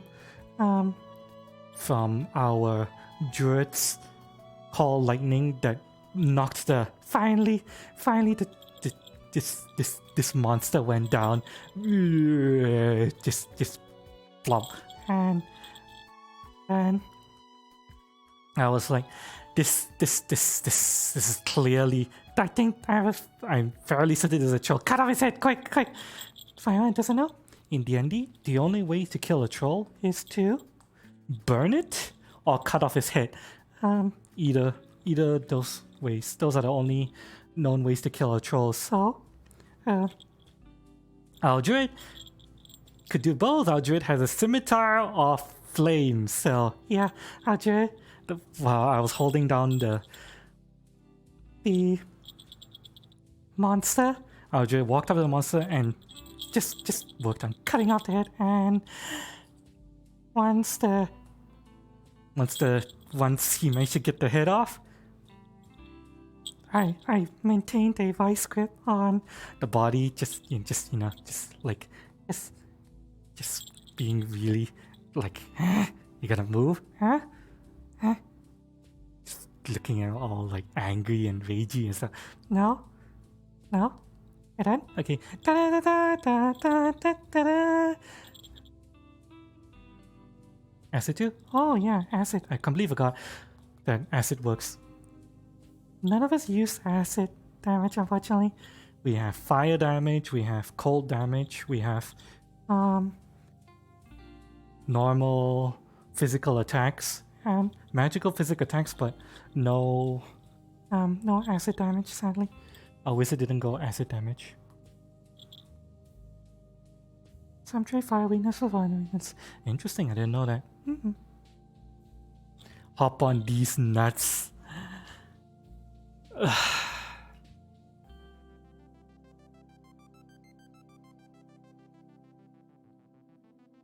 Really?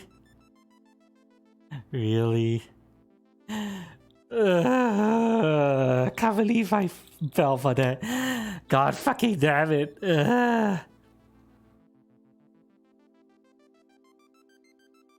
Really? You know I'm used to Nacho doing that to me, but not you, Invisible. We're pretty physically based, honestly. Well, not too bad, to be honest, because we do have a cleric who can bring the holy magics, a wizard who is building both lots of fire and basically all fire, magic missile, and utility. And we have you, Aldred, who can be both physical and lightning and nature damage, depending on the situation. So I would say we're actually fairly well-rounded as a party. 2 frontliners, a backline who can buff and do damage, and you can off-tank as well. So yeah, we're a pretty good party, to be honest. I think we're fairly well-rounded.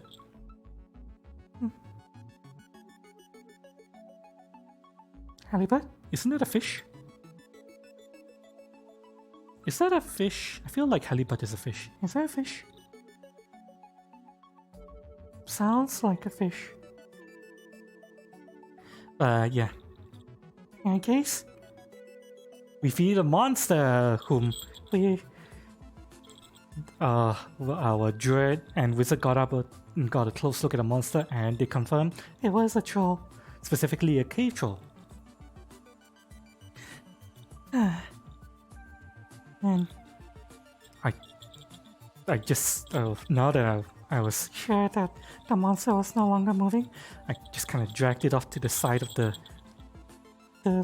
little T cross-section T-junction that we had, because the cave kind of opens up a little bit, and I saw, oh wow, this cave, oh listen, I don't know, it doesn't look like it goes very far, but there is something to this cave in here. And with that, our session drew to a close. We're going to be exploring the cave. This cave troll's cave. Next session. It didn't seem to go very far. It looked like it just opens to one cul-de-sac that way and another cul-de-sac that way, but yeah.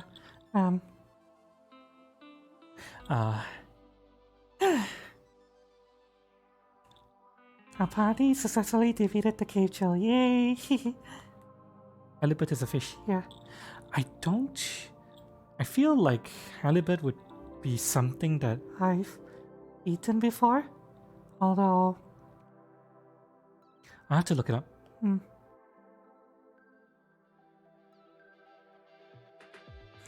The way Cutie's character specifically knocks down and grapples monster.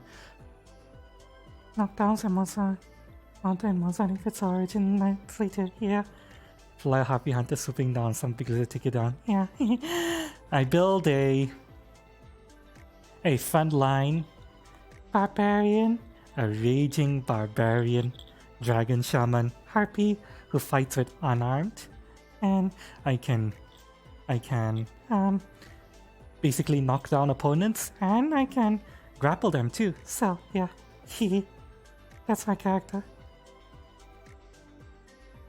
Specifically, I built myself, even though I can do a pretty hefty chunk of damage. My character is built to be a disabler, a melee disabler.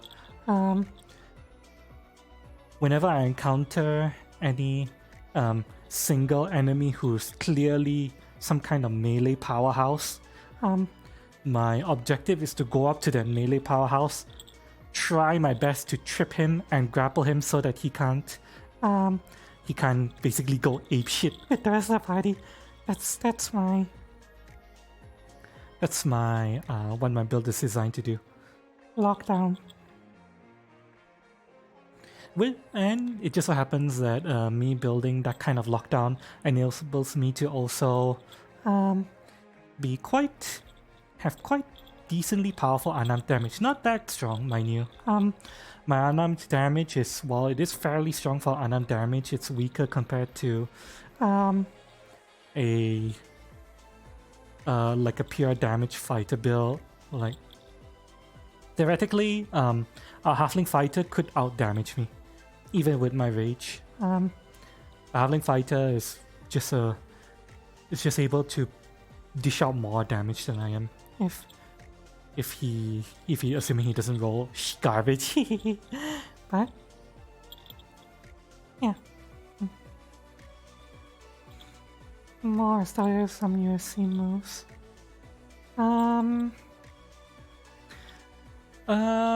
Well, since I'm RP, I don't have hands, but I do have wing attacks.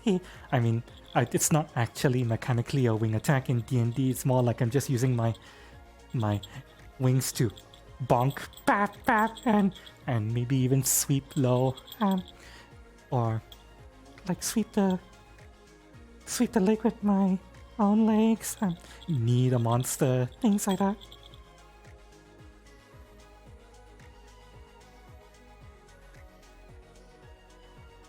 Batista bomb cutie and a bit. Oh my. Batista bomb is... Isn't that the one where... You're supposed to lift me up from my thighs, and then you have my crotch in your face, and you lift me up and throw me backwards onto the bed. Is that the Batista bomb? If I remember correctly, is that the Batista bomb, or is the Batista bomb something else? Is my main weapon a Lego? Well, my main weapon is unarmed combat, which essentially means I use any part of my body. Headbutt, wing attacks, which mechanically is not the wing attack that's available in D&D. It's just me using my wings to like bap bap bap, and claws and stuff. Technically, since my character's based on hawk, or partially a hawk, these are the main killers. My claws, my talons. That's how hawks kill, by the way. They grab their prey in a vice grip with their talons, and they crush. The talons are able to crush bone, essentially, just by grabbing onto them. So yeah, grab her waist, pull her down, lift her, and suplex. Time for move. Yes.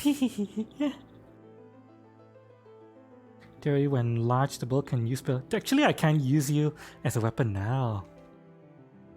I don't need to be large to grab you. You're small. Even if I'm medium height, I can grab you with one hand. I don't know if you heard me mention. Do you hear me mention the fact that I know a technique now called Scorpion Grasp. And I used it against one of the hellhounds that attacked us. the only prerequisite for me to be able to Scorpion Grasp something is it has to be a size smaller than me at least. So, sure, I needed to be large to Scorpion Grasp the hellhounds who are medium, but since Bill's small, I can do it when you're... since Bill's small, I can do it when I'm medium-sized. Yes. You never heard of that before. It's a feat from one of the companion books. I forgot where it's from. Let me look this up.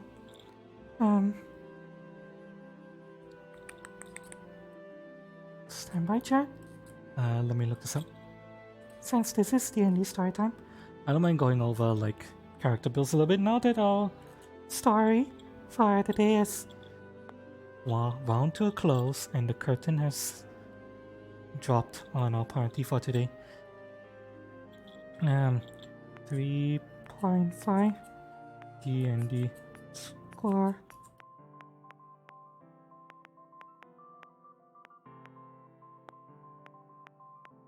Scorpion's Grasp from the book Sandstorm. 3.5 book Sandstorm.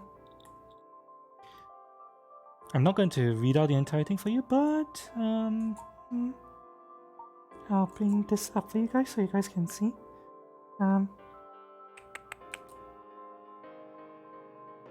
There it is. It's kind of wall of texty, but basically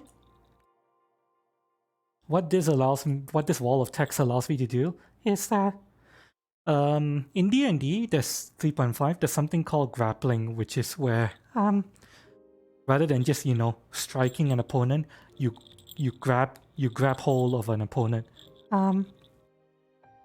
This is an extension to D&D's grapple mechanics where instead of me just WWE wrestling grappling an opponent, I can instead grab an opponent that's smaller than me and hold them in one hand, and I can do whatever I want with them. Can just move them around. You know, kind of like what the troll was doing to the poor human. That's basically what I can do now with this.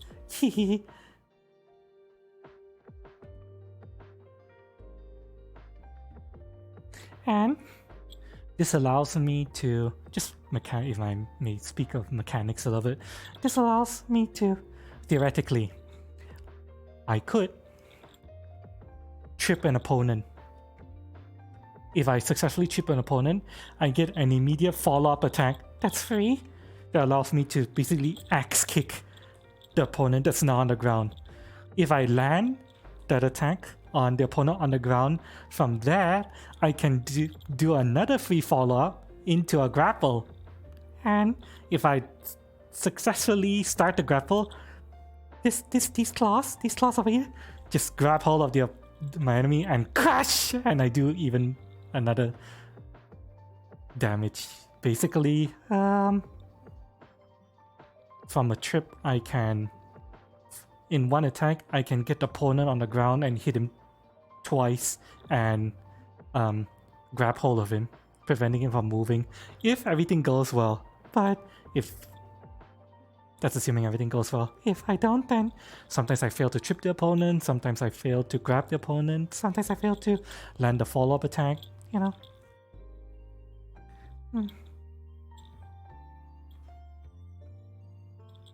But yeah, this is Scorpion's Grasp.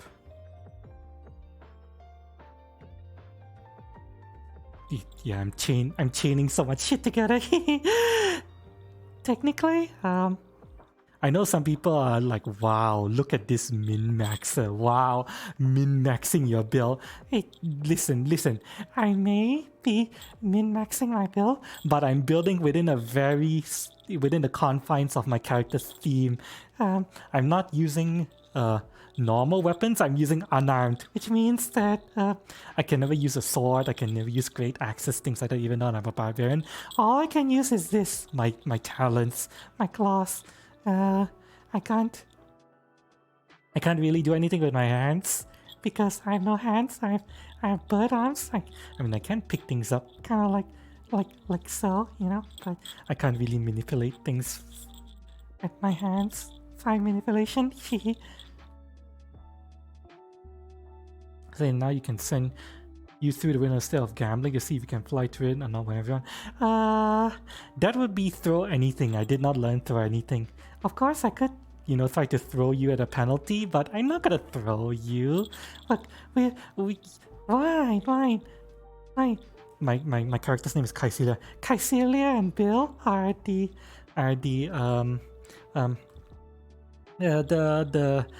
the speckles we tactically insert together. Phil, you and I together crash through windows at the second floor of buildings. That's what we're supposed to do. I mean, the druid, I'm sure the druid can off-tank first while you and I tactically insert into buildings and clean house on the top floor. I'm sure I'll be fine.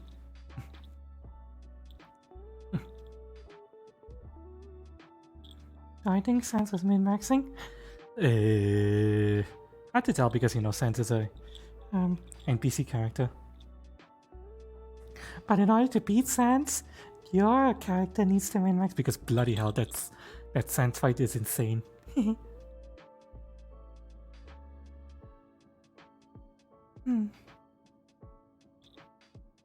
Yeah. Theoretically, with this scorpion grass feed as well, I can like grab a enemy that's smaller than me and use that enemy to beat another. Beat a motherfucker with another motherfucker. I could do that, but I haven't had a chance to do it. The last time I had a chance to do it was when the hellhounds attacked us, but sadly the hellhound that I used Scorpion's Grass to hold died when my talons crushed him. I was like, aww.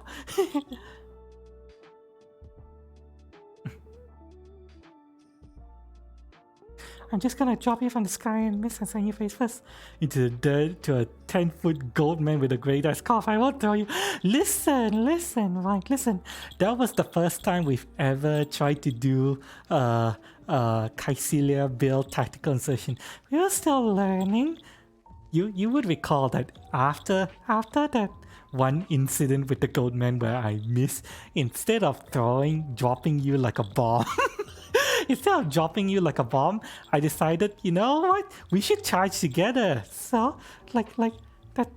So you remember how I was carrying you, holding you like between my talons? Of course, I don't crush you. I was just holding you with my talons, and we were flying around, and you were basically like a gunship.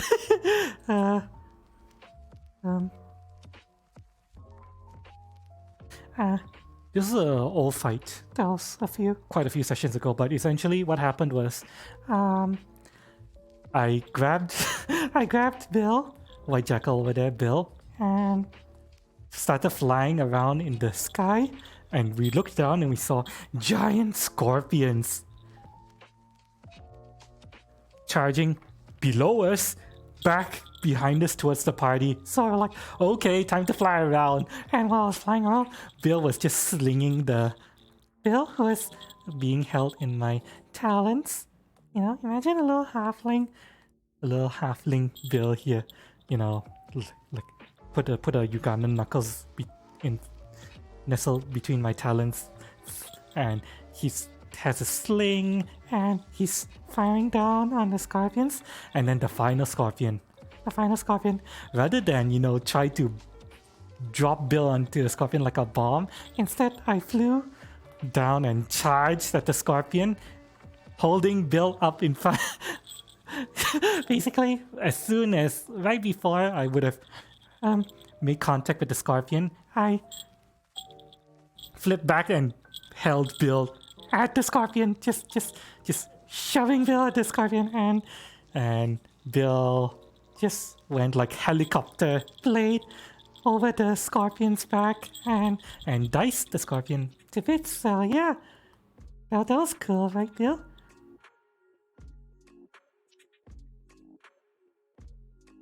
I'll get it right soon enough, it'll be legendary. Yes. Totally do. You hold me in the sky and I shoot stuff with a sling, air gunner style. Just wait for a fish out again. Yep. Yeah, that is an option we can do. Although, after that scorpion, the battle with the giant scorpions, the only other, our next tactical in, well, air support, in combat was you and me tactically inserting into that dwarf house. So yeah.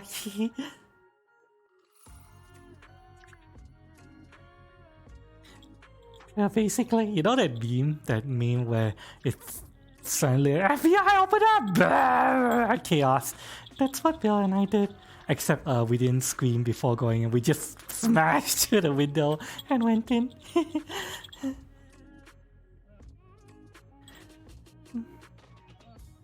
And we started murderizing all the doors at the second floor.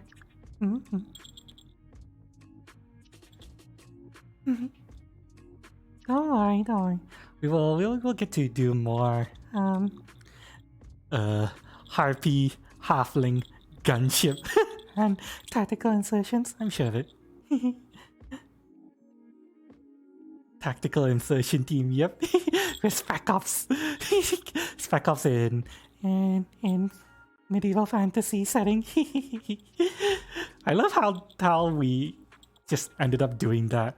We didn't even really plan on doing it when developing our characters. We just, I could do this kind of thing.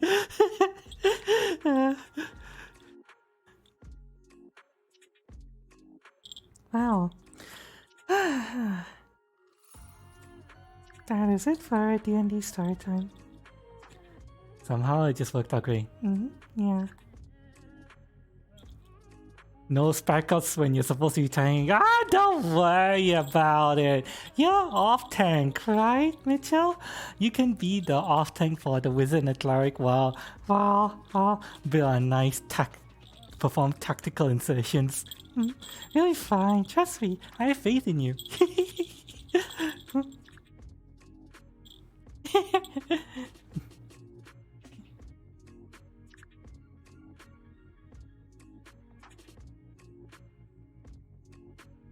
Hang on, you're fine. Well, yeah, to be fair, right now we have the NPC, the Armadillo Man. But, where we're going, it's unlikely we'll be tactically inserting because, or at least as part of the quest anyway, it's unlikely we'll be tactically inserting because we're heading towards a Drake lair, which is going to be an underground cave of some sort. But we'll see what happens. You never know what happens. Yeah, in D&D adventures.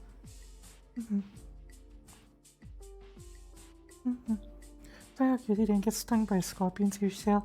I can't remember if the wizard got stung by the scorpion's tail or not. But the giant scorpions weren't too much of a problem. By the time Bill and I managed to get back to the druid, cleric, and wizard, most of the scorpions had died due to the fact that basically what happened was the cleric, the druid, and the wizard was just shelling them with arrows and fireballs and artillery and stuff. So there was only one left, but the one left was the one that Bill and I killed with our little halfling dive bomb thing. This time we did proper dive bomb rather than a like carpet bombing, because I learned that I can't aim with a single bill, chopping bill as a single bomb. So instead I charge with bill, dive bomb. So a copy? Okay, yeah, coffee. Everyone. Oh wait, hang on. Before I sip coffee, because this avatar actually isn't really that good for sipping coffee. Grab your drinks, everyone. Also, I just realized I need to turn around because otherwise you guys would see something that may or may not be TOS, I don't know. That's the thing. This is a guy avatar. It shouldn't be TOS, but with Twitch you never know. I apparently can't be topless, even though I'm a guy or something. I don't know. I don't know with Twitch nowadays, you know.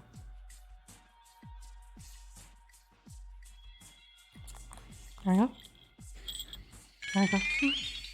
Sugarnu gifted a tier 1 sub to Derpy Doo. Sure. Thank you so much for to give this out to Derpy. Enjoy the emails, Derpy. Also, I saw you there, Derpy. Welcome, Derpy. Okay, so yeah, now time for coffee. Everyone, grab your drinks.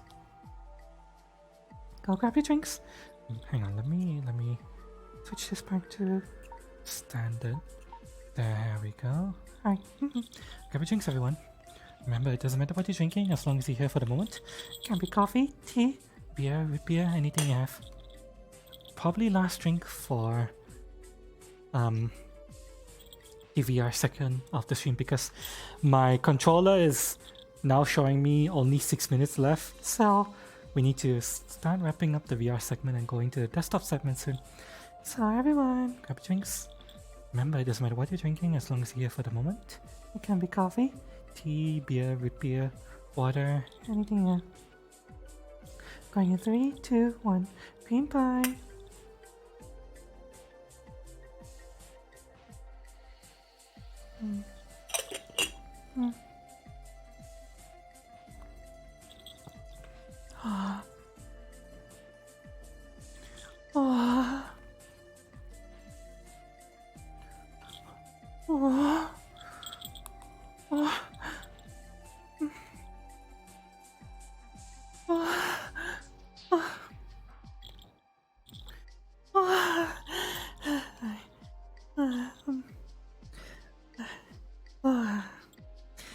See the coffee. Alright, chat. Yep, my controller is saying 3 minutes more. It's literally on the cusp of dubbing. So, everyone, I hope you enjoyed the stream thus far. We're gonna wrap up chat time for now. Excuse me. Control. Don't freeze, please. Thank you. Gonna wrap up chat time for now. As usual, we're going to be taking a 10-minute break. The stream is still going to continue, but I need to take a 10-minute break in order to switch over to desktop. So yeah, everyone, get up and stretch your legs, okay? Go to the washroom if you need to, or go to the kitchen to grab some drinks or snacks. When we come back, chat, we're going to be going into desktop stream, and we're going to be playing Final Fantasy 14. So yeah, hope you guys look forward to it. Yeah, I'll be right back, okay? Love y'all.